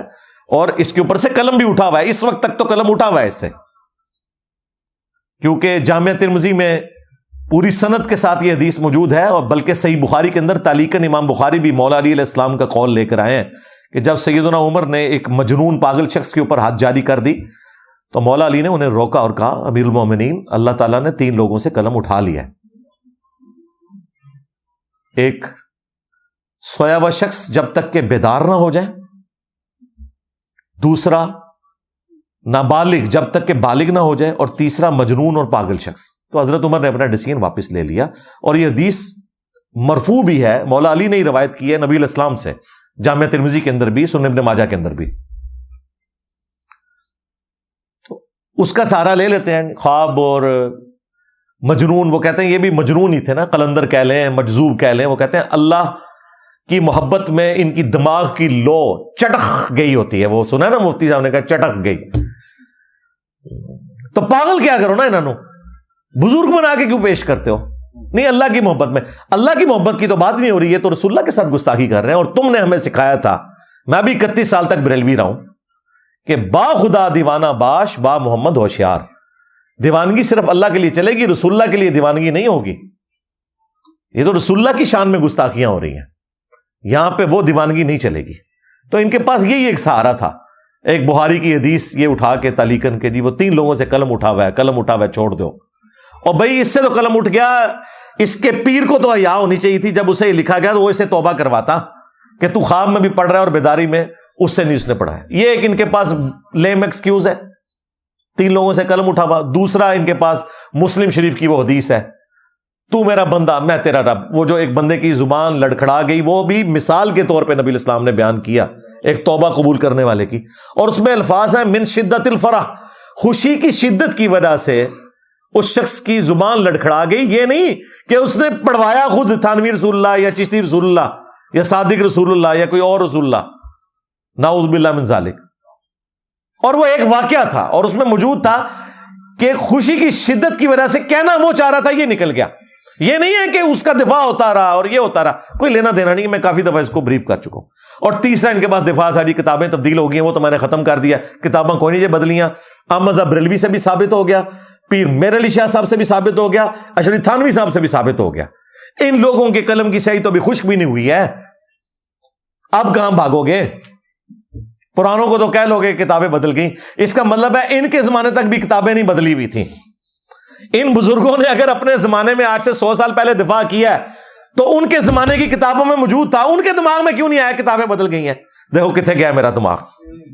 بھائی جب تھانوی صاحب دفاع کر رہے تھے 1944 میں فوت ہوئے ہیں، 100 سال پہلے وہ بندہ دفاع کر رہا تھا، اس وقت تک اس کے دماغ میں تو نہیں آیا کہ کتابیں بدل گئی ہیں۔ جب پیر میر علی شاہ صاحب تحقیق الحق فی کلمت الحق میں دفاع کر رہے تھے 1937 میں وہ فوت ہوئے ہیں، 100 سال پہلے ان کے دماغ میں تو نہیں آیا کہ یہ بدل چکی ہیں۔ جب 1921 میں فوت ہونے والے احمد بریلوی صاحب فتاوی رضویہ کے اندر سبع سنابل کی تعریف کر رہے تھے، جس میں چشتی رسول اللہ لکھا ہے، اور نہ صرف تعریف کہہ رہے ہیں رسول اللہ کی بارگاہ میں مقبول ہے، اس وقت ان کے دماغ میں تو نہیں آیا تھا۔ نہیں، وہ اعلیٰ حضرت نے لکھا ہے چشتیہ کی کتابیں بدل گئی ہیں، سرکار انہوں نے باقی کتابوں کا ذکر کیا ہے، سبع سنابل کا ذکر نہیں کیا۔ ہاں، چشتی رسول اللہ تو اس میں لکھا ہوا ہے۔ بند گلی میں تم چلے جاؤ گے، بہتر یہ توبہ کرو، جنت کا راستہ تمہارے لیے کھلا ہے انشاءاللہ تعالی۔ ہم آپ کو یہ نہیں کہیں گے کہ آپ جو ہیں وہ جونیئر مسلمان ہیں اور ہم سینئر مسلمان ہیں، ہم رسپیکٹ کریں گے، بلکہ آپ کے لیے ڈبل اجر ہوگا اگر آپ حق کو قبول کریں۔ اچھا، اب وہاں واپس آ جائیں۔ وہ کہتے ہیں کہ جی بے ساختہ جو ہے وہ اشرف علی نکل رہا ہے، حالانکہ مجھے اس بات کا علم ہے کہ اس طرح درست نہیں، لیکن بے اختیار زبان سے یہی کلمہ نکلتا ہے۔ 2-3 بار جب یہی صورت ہوئی تو حضور کو اپنے سامنے دیکھتا ہوں۔ اب یہاں پہ وہ مفتی صاحب نے کہہ دیا حضور صلی اللہ علیہ وآلہ وسلم کو سامنے، او حضور ہو کہہ رہے ہیں تانوین ہو، ہاں، یعنی کہتے ہیں خواب میں نے دیکھا کہ حضرت آپ میرے سامنے آ گئے، اور یہی چند شخص حضور کے پاس بیٹھے ہوئے، یعنی وہ جو باقی مرید ہیں، لیکن اتنے میں میری یہ حالت ہوگی کہ میں کھڑا کھڑا بوجہ اس کے کہ رکت تاری ہوئی زمین پر گر گیا، اور نہایت زور سے ایک چیخ ماری، اور مجھ کو معلوم ہوتا تھا کہ میرے اندر کوئی طاقت باقی نہیں رہی، اتنے میں بندہ خواب سے بیدار ہو گیا. ہاں جی, مفتی عبد الواحد قریشی صاحب آپ بھی بیدار ہو جائیں. وہ کہتے ہیں تو خواب ہے, بیدار ہو گیا جی وہ. لیکن بدن میں بدستور بے حسی تھی, وہی اثر ناطاقتی تھا, بدستور تھا, لیکن حالت خواب اور بیداری میں حضور ہی کا خیال تھا. یعنی رسول اللہ کا خیال نہیں ہے, حضور کا. حضور کون؟ اشرف تھانوی صاحب. لیکن حالت بیداری میں کلمہ شریف کی غلطی پر جب خیال آیا تو اس بات کا آمادہ ہوا کہ اس خیال کو دل سے دور کیا جاوے, اس واسطے کہ پھر کوئی ایسی غلطی نہ ہو جاوے. اسی خیال سے بندہ بیٹھ گیا, یعنی اٹھ کے بیٹھ گیا, اور پھر دوسری کروٹ لیٹ کر کلمہ شریف کی غلطی کے تدارک میں رسول اللہ صلی اللہ علیہ وآلہ وسلم پر درود شریف پڑھنا شروع کر دیا. لیکن پھر بھی یہی کہتا ہوں, اللہم صلی علی سیدنا و نبینا و مولانا اشرف علی. استغفر اللہ. دیکھیں ذرا کتنے اس طرح تو کبھی درود شریف بھی نہیں پڑھا ہوگا انہوں نے اتنے لمبے القابات کے ساتھ. استغفر اللہ. حالانکہ اب بیدار ہوں, خواب نہیں ہے, لیکن بے اختیار ہوں. بالکل جی, بے اختیار ہے تو کیا کی نسی بیعت ہو جا کے اے فیض تو لبنا سی. مجبور ہوں, زبان اپنے قابو میں نہیں. اس روز سے ایسا ہی کچھ خیال رہا تو دوسرے روز بیداری میں رکت رہی, بہت رویا. بہت سی وجوہات ہیں جو حضور کے ساتھ باعث محبت ہے. حضور کون؟ اشرف تھانوی صاحب. کہتے ہیں یہ وہ بتانا چاہ رہا ہے کہ حضرت آپ کی عقیدت میں دیکھیں میں کس لیول تک ہوں کہ مجھے نبی علیہ السلام کی جگہ بھی آپ ہی نظر آتے ہیں. آپ کی زبان درود شریف کے کیس میں بھی آتا ہے, کلمے کے کیس میں بھی آتا ہے. مجھے بتائیں یہ خط اگر کوئی زرداری صاحب کو لکھ دے اور تھانوی رسول اللہ کی بجائے زرداری رسول اللہ لکھے, یا خان صاحب کو لکھ دے نیازی رسول اللہ, یا نواز شریف صاحب کو میاں رسول اللہ لکھ دے, میں آپ کو اللہ کی قسم اٹھا کے کہتا ہوں یہ تینوں بھی جو ہے نا کانپنا شروع کر دیں گے.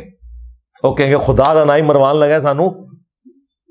لیکن ادھر دیکھیں یہ جواب کیا لکھ رہے ہیں. یہ کہتے ہیں جی یہ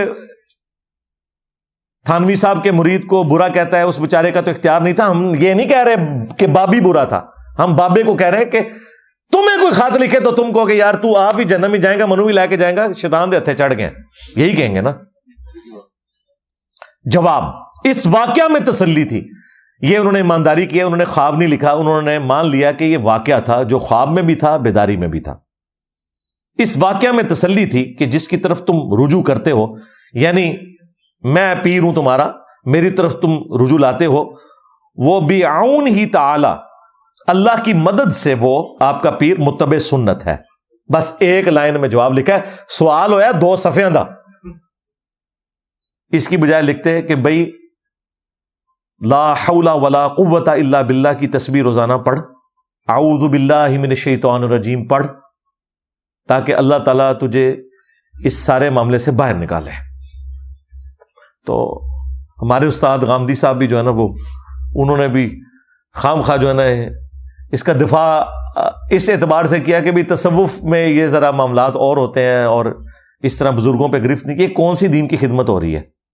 پھر بعد میں جب پریشر آیا تو انہوں نے کہا نہیں میرا تو یہ عقیدہ نہیں ہے, میں ان کے رخ سے بتا رہا.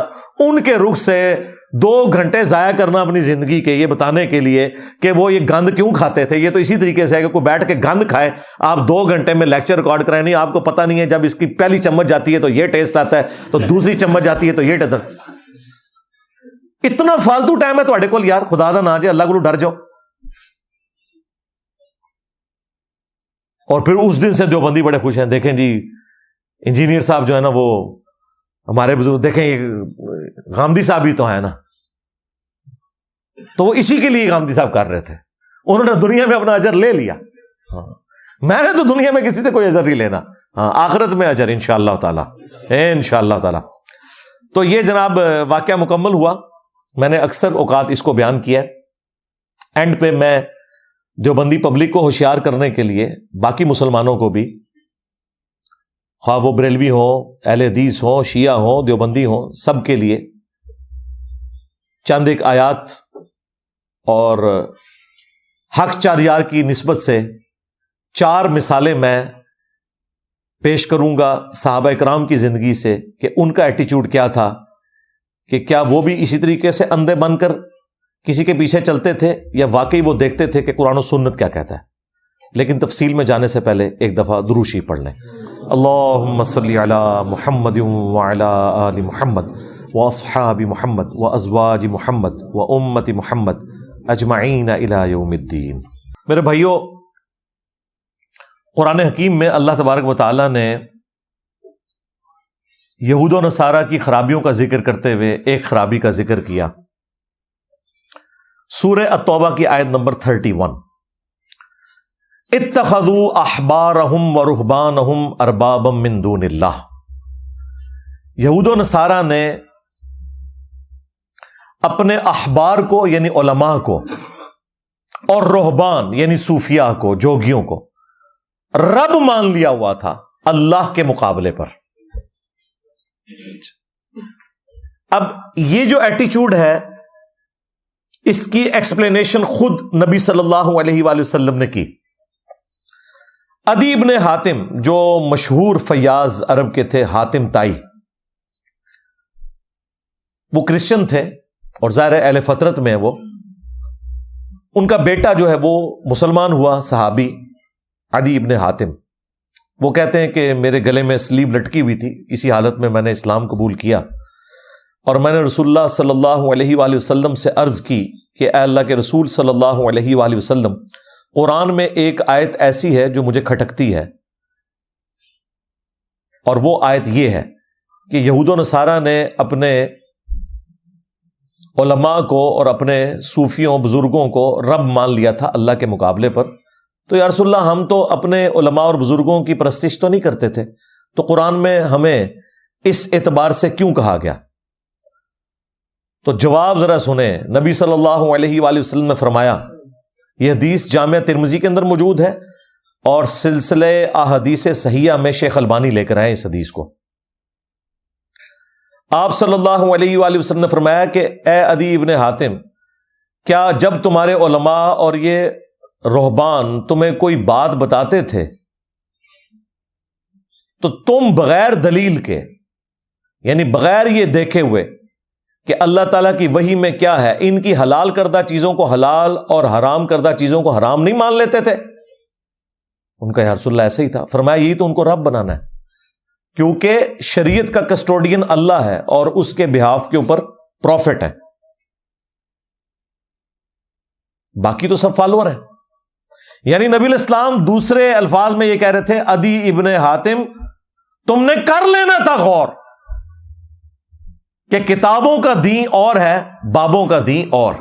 ہاں، آگے سے انہوں نے نہیں کہا کہ یا رسول اللہ علماء سے تو پوچھ کے چلنا چاہیے، تو میں علماء سے ہی پوچھتا تھا نا۔ اس کا مطلب ہے کہ علماء سے بھی جو پوچھنا ہے نا، تو ان سے یہ پوچھنا ہے کہ بھائی لکھا کہاں ہوا ہے۔ ہاں، یہ نہیں کہ آپ کا کیا اس میں نظریہ ہے، یہ نبی الاسلام یہ بتا رہے ہیں۔ اسی کو میں نے عرض کیا مرنے سے پہلے، اے مسلمان کر لے اس پہ غور، کتابوں کا خدا اور ہے، بابوں کا خدا اور، کتابوں کا پیمبر اور ہے، بابوں کا پیمبر اور، کتابوں کا دین اور ہے، بابوں کا دین اور۔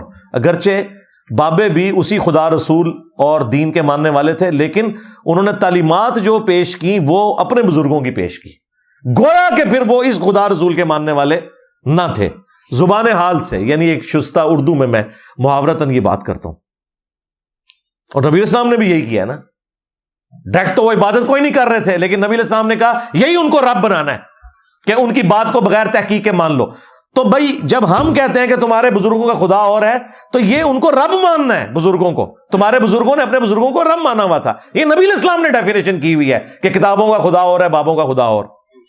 دیکھیں نا، وہ عدی بن حاتم کہہ رہے ہیں میں تو نہیں پوچھ رہا، یہ مجھے کہتے ہیں نا انجینئر صاحب کہتے ہیں ہمارے بابوں کا خدا اور ہے، تو عدی بن حاتم نے کیوں نہیں رسول اللہ کو کہا کہ یا رسول اللہ یہ آپ ہمارے اوپر جھوٹا الزام لگا رہے ہیں؟ انہوں نے سوال کے انداز میں پوچھا کہ ہم نہیں پوچھتے تھے، آپ نے فرمایا گویا کہ پوچھتے ہی تھے، جب ان کی بات کو بغیر دلیل کے مانتے تھے کہ وہی میں کیا لکھا ہے، گویا انہی کو پوچھ رہے تھے۔ ثابت ہو گیا نا جی؟ ہاں، اور نبی الاسلام کی یہ تربیت اللہ نے کی ہے قرآن میں، ایتونی بکتاب من قبل ھذا او اثارۃ من علم ان کنتم صادقین۔ اے نبی، ان سے فرماؤ کہ اگر تم نے کوئی دلیل پہ مجھ سے بات کرنی ہے، قرآن کو نہیں مانتے، تو ایتونی بکتاب من قبل ھذا، اس کتاب سے پہلے کوئی اور کتابیں ہیں نا وہ لے آؤ میرے پاس، او اثارۃ من علم، یا علم کے آثار، کوئی انبیاء کی وحی، کوئی انبیاء کی سنت، احادیث چلتی آ رہی ہوں وہ لے آؤ۔ جو لوگ کہتے ہیں نا سنت کا ذکر قرآن میں کہا ہے، اس میں موجود ہے، یا کتاب لے آؤ یا انبیاء کے آثار لے آؤ اگر تم سچے ہو۔ تو نبی الاسلام کی اللہ نے خود تربیت کی ہے کہ کتابوں سے بات کرنی ہے، یہ نہیں کہ بزرگ فرماتے ہیں اور بابے فرماتے ہیں۔ تو الحمدللہ یہ جو آیت مبارکہ ہے کہ لاؤ میرے پاس کوئی کتاب یا علم کی بات، ایتونی بکتاب من قبل ھذا او اثارۃ من علم، یعنی کتاب بھی اور علم بھی۔ اسی کو میں نے عرض کیا کہ نہ میں وابی نہ میں بابی، میں ہوں مسلم علمی کتابی۔ ہاں کہتے ہیں کتنے لکھے ہے؟ قرآن وچ لکھے ہے، ایتونی بکتاب من قبل ھذا او اثارۃ من علم۔ ہم مسلم ہیں، کتاب اور علم کے مطابق چلنے والے ہیں، نہ کہ بزرگوں کی گستاخانہ تعلیمات، ان کی ذاتی خرافات پہ چلنے والے ہیں۔ اور پھر اللہ کے محبوب صلی اللہ علیہ وآلہ وسلم نے اپنی امت کو یہی چیز ٹرانسفر کی ہے۔ المستدرک للحاکم میں حدیث موجود ہے، اپنے بعد دو چیزیں چھوڑ کے جا رہا ہوں جنہیں مضبوطی سے پکڑ لو گے کبھی گمراہ نہیں ہوگے، ایک اللہ کی کتاب ہے اور دوسری اس کے رسول کی سنت صلی اللہ علیہ وآلہ وسلم۔ اور صحیح مسلم میں اوپر تلے 4 احادیث ہیں، اس میں قرآن اور اہل البیت کا ذکر ہے۔ 2 بھاری چیزیں چھوڑ کے جا رہا ہوں۔ پہلی چیز اللہ کی کتاب ہے، اس میں ہدایت ہے، اس میں نور ہے، تم اللہ کی کتاب کو پکڑو، اپنا تعلق اس کتاب کے ساتھ مضبوط کرو۔ اللہ کی کتاب اللہ کی رسی ہے، جو اسے پکڑے گا ہدایت پر ہوگا، جو چھوڑ دے گا گمراہ ہو جائے گا۔ وَاعْتَصِمُوا بِحَبْلِ اللَّهِ جَمِيعًا وَلَا تَفَرَّقُوا، تم سب کے سب مل کر اللہ کی رسی کو مضبوطی سے تھام لو اور فرقوں میں مت بٹو۔ تو نبی علیہ السلام نے اس آیت کی تشریح خود کر دی کہ اللہ کی رسی کیا ہے؟ قرآن۔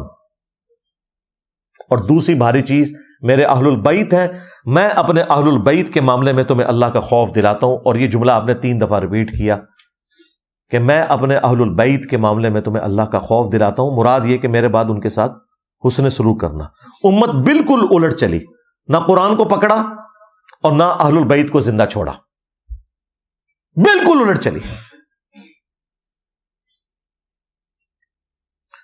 سورۃ النساء میں ایک بڑی زبردست آیت مبارکہ ہے، 59 نمبر، یا ایھا الذین آمنوا اطیعوا اللہ واطیعوا الرسول، اے اہل ایمان اطاعت کرو اللہ کی اور اطاعت کرو اس کے رسول کی، واولی الامر منکم، اور اپنے حکمران کی بھی۔ لیکن حکمران کے ساتھ اطاعت کا لفظ نہیں آیا، یہ فرق کیوں اللہ نے کیا؟ تاکہ یہ پتہ چل جائے کہ ایبسولوٹ اطاعت اللہ اور اس کے رسول کی ہے، حکمران کی ریلیٹو ہے۔ اطاعت کا لفظ اللہ کے ساتھ بھی ہے، رسول کے ساتھ بھی، اطیعوا اللہ واطیعوا الرسول، لیکن پھر تیسری دفعہ اطیع کا لفظ نہیں آیا۔ ویسے تو دوسری دفعہ بھی ضرورت نہیں تھی، اللہ کی اطاعت رسول کی اطاعت تو ایک ہے، من یطع الرسول فقد اطاع اللہ، جس نے رسول کی اطاعت کی اس نے اللہ کی اطاعت کی۔ لیکن اللہ تعالیٰ نے فرق واضح کرنا تھا کہ 2 ہستیاں ہیں جن کی ایبسولوٹ اطاعت ہوگی، اللہ اور اس کے رسول کی، وَأُولِي الْأَمْرِ مِنْكُمْ، لیکن جو تم میں حکمران ہے اس کی بھی اطاعت ہوگی، خلیفہ وقت کی۔ اور اسی سے انہوں نے ڈیڈکٹ کرتے ہوئے نا اماموں کی تقلید بھی ثابت کی ہے۔ وہ کہتے ہیں اولو الامر میں صرف خلیفہ وقت نہیں داخل، ہمارے بڑے بڑے جو مجتہد حضرات ہیں، بزرگان دین ہیں، وہ بھی شامل ہیں۔ چلے ٹھیک ہے، کوئی مسئلہ نہیں، کر لو، تکے نہ لپا لو وچ، کوئی مسئلہ نہیں، اگے بڑھ۔ فَإِن تَنَازَعْتُمْ فِي شَيْءٍ، اگر تمہارا تنازع ہو جائے نا بزرگان دین کے ساتھ، خلیفہ وقت کے ساتھ، ظاہر تنازع اللہ رسول سے تو نہیں ہو سکتا، وہ تو کافر ہو گیا، فَرُدُّوهُ إِلَى اللَّهِ وَالرَّسُولِ، تو معاملے کو تم نے پلٹانا ہے اللہ اور اس کے رسول کی جانب۔ اب یہاں پہ یہ نہیں آیا کہ معاملے کو پلٹانا ہے بزرگان دین کی طرف، حکمران وقت کی طرف، خلیفۃ المسلمین کی طرف، خواہ وہ خلیفہ راشد ہی کیوں نہ ہو، نہیں کہا گیا۔ وہ میں آپ کو بعد میں مثال دوں گا کہ خلیفہ راشد نے بھی جہاں کہیں قرآن و سنت سے وہ ہٹے تو باقی صاحب نے ان کی اصلاح کر دی.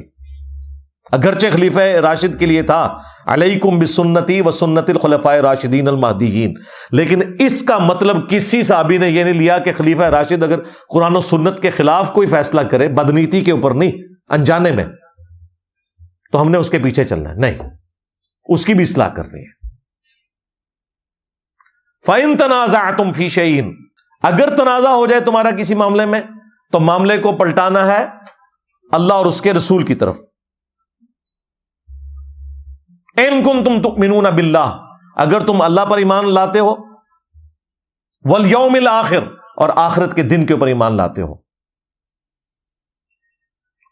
ذَلِكَ خَيْرٌ وَأَحْسَنُ تَأْوِيلًا، اسی میں تمہاری خیریت ہے اور اسی کا انجام بہتر ہونے والا ہے کہ معاملے کو تم نے اللہ اور اس کے رسول کی طرف لوٹانا ہے. اگر حکمران وقت سے یا کسی بزرگ سے بھی جھگڑا ہو جائے تو اس سے واضح اشارہ مل گیا، بلکہ حکم مل گیا کہ ایبسولوٹ اطاعت اللہ اور اس کے رسول کی ہے عز و جل و صلی اللہ علیہ وآلہ وسلم، باقی سب کی ریلیٹیو ہے، ان کی نسبت سے ہے.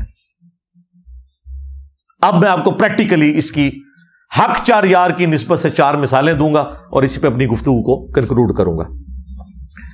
پہلی مثال صحیح بخاری اور صحیح مسلم دونوں کے اندر موجود ہے. نبی علیہ السلام کی مبارک زندگی میں آپ نے ایک انصاری صحابی کو امیر مقرر کیا، ایک قافلہ کوئی روانہ کیا، کوئی جماعت بھیجی، ان کے اوپر ایک انصاری امیر لگایا. راستے میں اس امیر کو غصہ آیا تو اس نے اپنے سب آرڈینیٹس کو حکم دیا کہ لکڑیوں کا ایک بہت بڑا الاؤ جلاؤ، اور وہ جب جل گیا تو اس نے کہا کہ دیکھو میری اطاعت رسول اللہ کی اطاعت ہے اور رسول اللہ کی اطاعت اللہ کی اطاعت ہے، اور میری نافرمانی رسول اللہ کی نافرمانی ہے اور رسول اللہ کی نافرمانی اللہ کی نافرمانی ہے. میں تمہیں حکم دیتا ہوں کہ اس آگ میں چھلانگ مارو.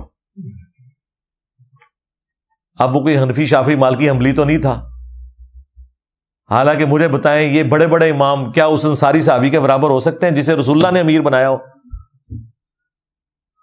لیکن وہ آگے جو تھے نا وہ بھی تربیت یافتہ تھے نبی الاسلام کے. انہوں نے کہا کہ ہم آگ سے بچنے کے لیے ہی تو رسول اللہ کے دامن کرم میں آئے تھے، تو ہمیں دوبارہ اسی آگ میں پھینک رہے ہیں، ہم یہ تیری بات نہیں مانیں گے.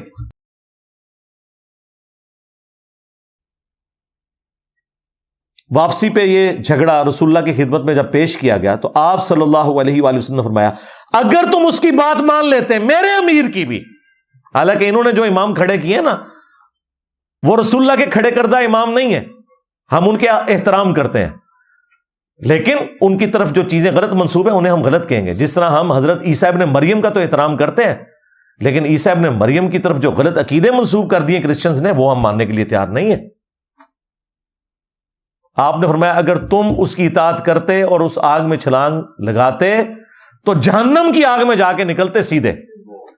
پھر نبی علیہ السلام نے فرمایا اللہ کی نافرمانی میں مخلوق کی اطاعت نہیں ہے، مخلوق کی اطاعت صرف معروف میں ہے، منکر میں نہیں ہے. بالکل کلیئر کٹ عقیدہ. مجھے بتائیں اگر نبی علیہ السلام کا مقرر کردہ امیر اس کی تقلید نہیں ہو سکتی، اس کے پیچھے آپ اندھے بن کر نہیں چل سکتے، تو باقی تے کوئی وڈے تو وڈا امیر، کوئی بزرگ امام تے شاہی کوئی نہیں اس صحابی کے مقابلے پہ جس کے پیچھے نبی علیہ السلام کھڑے ہوئے. دوسری مثال بھی بخاری اور مسلم دونوں کے اندر موجود ہے. حضرت عمر فاروق رضی اللہ تعالیٰ عنہ کے دور میں خلیفہ راشد ہیں، پیروی کا حکم ہے، لیکن کہاں تک پیروی کا حکم ہے؟ جہاں تک قرآن و سنت سے وہ مطابقت رکھ کے چلیں. جہاں کہیں ان سے مس ہینڈلنگ ہو، ظاہر انسان ہے، پھر ان کی پیروی نہیں ہے اس معاملے میں، بلکہ ان کی اصلاح کی جائے گی. وہ حدیث بخاری مسلم دونوں میں ہے. حسان ابن ثابت مسجد نبوی میں بیٹھ کے نعتیہ اشعار پڑھ رہے تھے. حضرت عمر اپنے دور خلافت میں وہاں سے گزرے، انہیں صرف تیکھی نظروں سے دیکھا، زبان سے کچھ نہیں بولا، لیکن وہ صحابی اگرچہ شاعر تھے، شاعر بڑے کمزور دل لوگ ہوتے ہیں، ان میں بہادری والا کوئی ایلیمنٹ ہی نہیں ہوتا اس طرح کا. اور پھر حضرت عمر سامنے کھڑے ہوں، ان کا عمر اس طرح مت دیکھ میری طرف، تجھ سے بہتر شخص مسجد میں ہوتے تھے، میں انہیں بھی نعت سناتا تھا. حضرت عمر نے بھی کوئی اپنی وہ نہیں کیا کہ شرمندگی بچانے کے لیے میں تکڑا ایسا کتنے بندے بیٹھے ہوئے اس ٹائم مسجد، نہیں، ان کا جو تو نے سمجھا میں نے واقعی اسی نظر سے تجھے دیکھا ہے، مان لیا، کہا کہ اپنی اس بات کے اوپر گواہ لے کر آؤ۔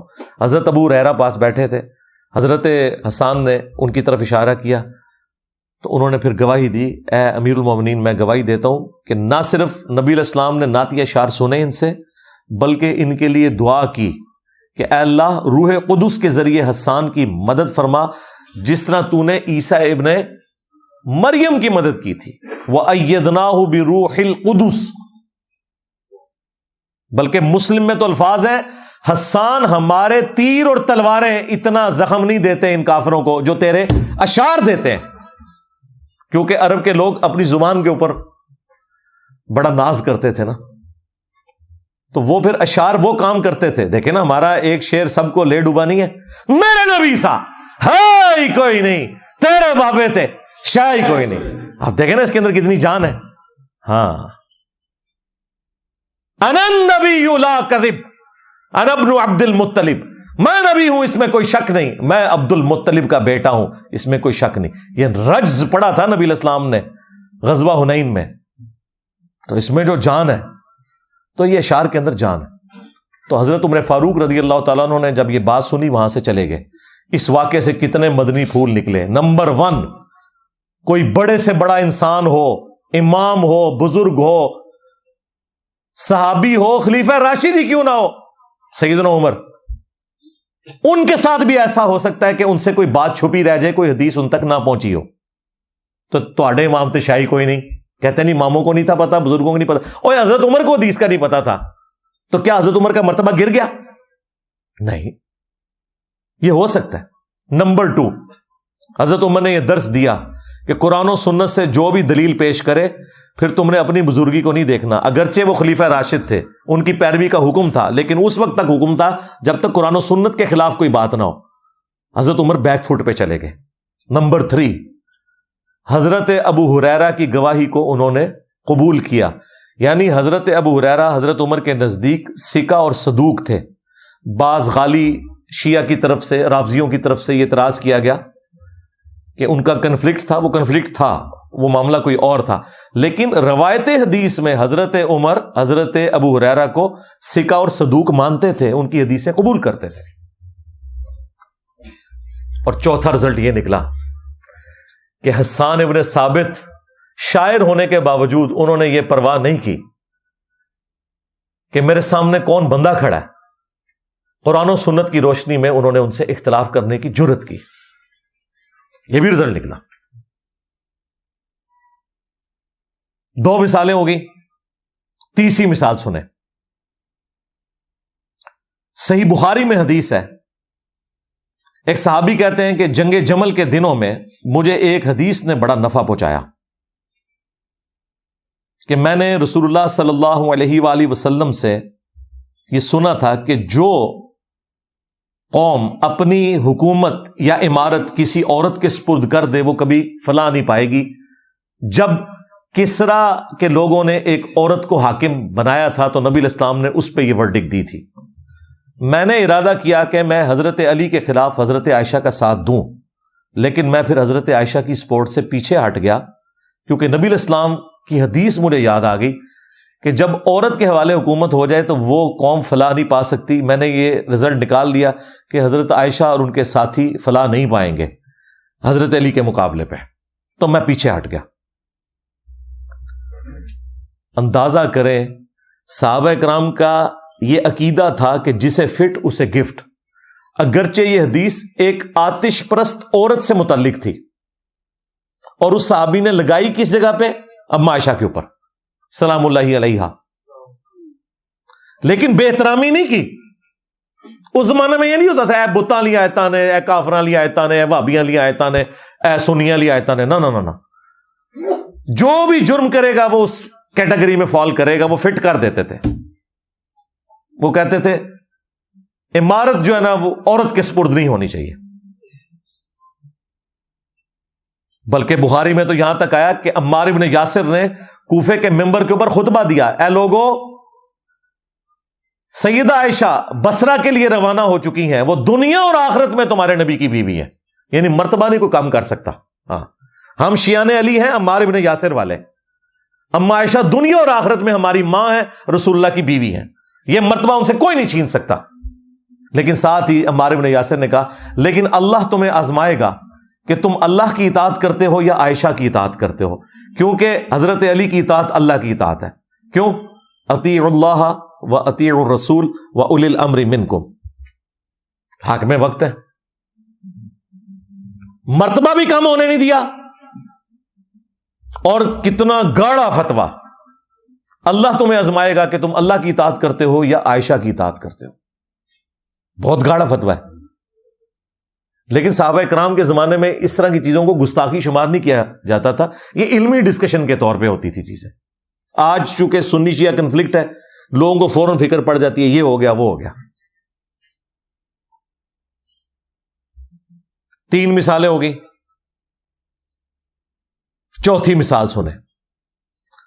صحیح مسلم میں حدیث ہے، عبداللہ بن عمر بن عاص خانہ کعبہ شریف کے سائے میں بیٹھے ہوتے ہیں، ایک تابعی عبد الرحمن بن عبد رب کعبہ آتا ہے اور وہ ان کے سامنے بیٹھ کے اطاعت امیر کے اوپر حدیث مکمل سنتا ہے، بڑی لمبی حدیث۔ اینڈ پہ وہ سوال کرتا ہے کہ حضرت یہ حدیث آپ نے خود رسول اللہ سے سنی تھی صلی اللہ علیہ وآلہ وسلم؟ وہ کہتے ہیں ہاں، میں نے نبی اسلام کو دیکھا، میرے کانوں نے آپ کی بات سنی، میرے دل نے آپ کی بات یاد رکھی۔ اس نے آگے سے پھر وہ بات کی جو ان کے لیے ذرا ہضم کرنا مشکل ہے۔ اس نے کہا آپ تو ہمیں کہہ رہے ہیں اپنے امیر کی اطاعت کرو، اور آپ کے چچا کا لڑکا معاویہ ابن ابی سفیان جو ہمارے امیر ہیں اور آپ کے چچا زاد ہیں، وہ تو ہمیں حکم دیتے ہیں ہم لوگوں کو ناحق قتل کریں اور لوگوں کا مال حرام طریقے سے ہڑپ کریں، جبکہ اللہ قرآن میں کہتا ہے۔ اس تابعی نے صحابی کو آیت سنائی، سورۃ النساء کی آیت نمبر 29، یا ایھا الذین آمنوا لا تأکلوا اموالکم بینکم بالباطل، اے اہل ایمان حرام طریقے سے ایک دوسرے کا مال مت ہڑپ کرو۔ اور پھر اسی آیت میں آگے چل کے آتا ہے کہ ایک دوسرے کو ناحق قتل بھی نہ کرو۔ تو اللہ تو کہہ رہا ہے کہ آپ نے حرام خوری نہیں کرنی مسلمانوں کے ساتھ، نہ ناحق قتل والا معاملہ کرنا ہے، اور آپ کے چچا کا لڑکا معاویہ تو ہمیں کہتا ہے کہ ہم حرام خوری بھی کریں اور ناحق اپنے مسلمان بھائیوں کو قتل کریں۔ ہم اللہ کی بات مانیں یا اپنے امیر کی؟ اب یہ بات اتنی سخت تھی کہ عبداللہ بن عمر بن عاص خاموش ہو گئے تھوڑی دیر کے لیے، پھر سر اٹھا کر کہا کہ معاویہ کی اطاعت کرو ان معاملات میں جس میں وہ اللہ کے مطابق چلائے، اور جس میں وہ اللہ کی نافرمانی کرے تم معاویہ کی نافرمانی کرو رضی اللہ تعالیٰ عنہ۔ ہم تو ظاہر احترام سے ہی نام لیں گے۔ اور پھر انہوں نے فرمایا کہ آندہ کے بعد انجینئر کی ویڈیوز نہیں دیکھنی تم۔ یہ آج کل ایک اس میں ایڈ ہو گیا تشریح کے طور پہ، شرح کے طور پہ، حدیث میں نہیں تھا، کیونکہ میری حدیث سے بیان کردہ جو ہے وہ میں نے تو اس کے سامنے نہیں بیان کی ہوئی تھی حدیث تقتل الفیۃ الباغیہ۔ ہاں، عمار تجھے ایک باغی جماعت قتل کرے گی، تو انہیں اللہ اور جنت کی طرف بھلائے گا، وہ جماعت جہنم کی طرف بلائے گی، یہ میں نے تو حدیثیں انہیں پتا تھا یہ سب کچھ، اور وہ تابعی تھا۔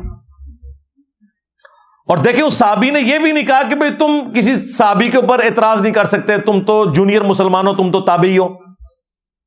اس زمانے میں اس قسم کی غلاظت نہیں ہوتی تھی۔ یہ حق چار یار کی نسبت سے میں نے آپ کو 4 مثالیں بیان کی ہیں، چلیں 5 تن پاک کی نسبت بھی پوری کر دیتے ہیں۔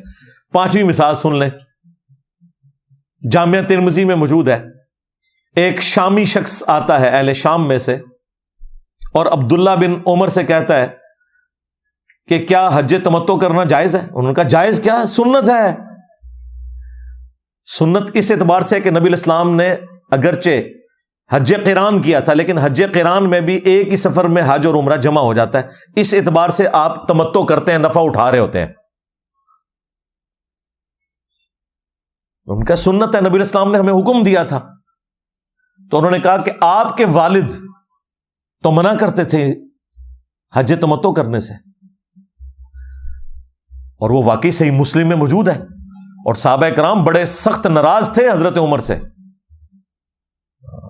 وہ جو عمران بن حسین ہے نا صحابی، جن کے بارے میں مسلم شریف میں ہی آتا ہے کہ انہیں فرشتوں کا سلام سنائی دیتا تھا، یہ ان کی کرامت تھی.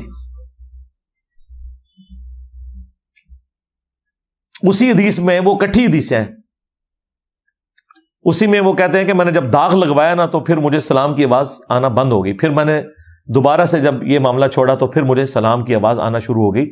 ان سے کوئی شخص آ کے پوچھتا ہے یہ حج تمتع کے اوپر جو یہ سارا معاملہ ہوا ہے، تو وہ بڑے سخت ناراض ہو کے کہتے ہیں کہ حج تمتع کو تو کسی نے منسوخ نہیں کیا، نبی الاسلام نے کیا، حضرت ابوبکر کے دور میں ہوا، جب تک کہ یہ شخص حکمران بنا. یعنی اس طریقے سے انہوں نے حضرت عمر کا نام لیا.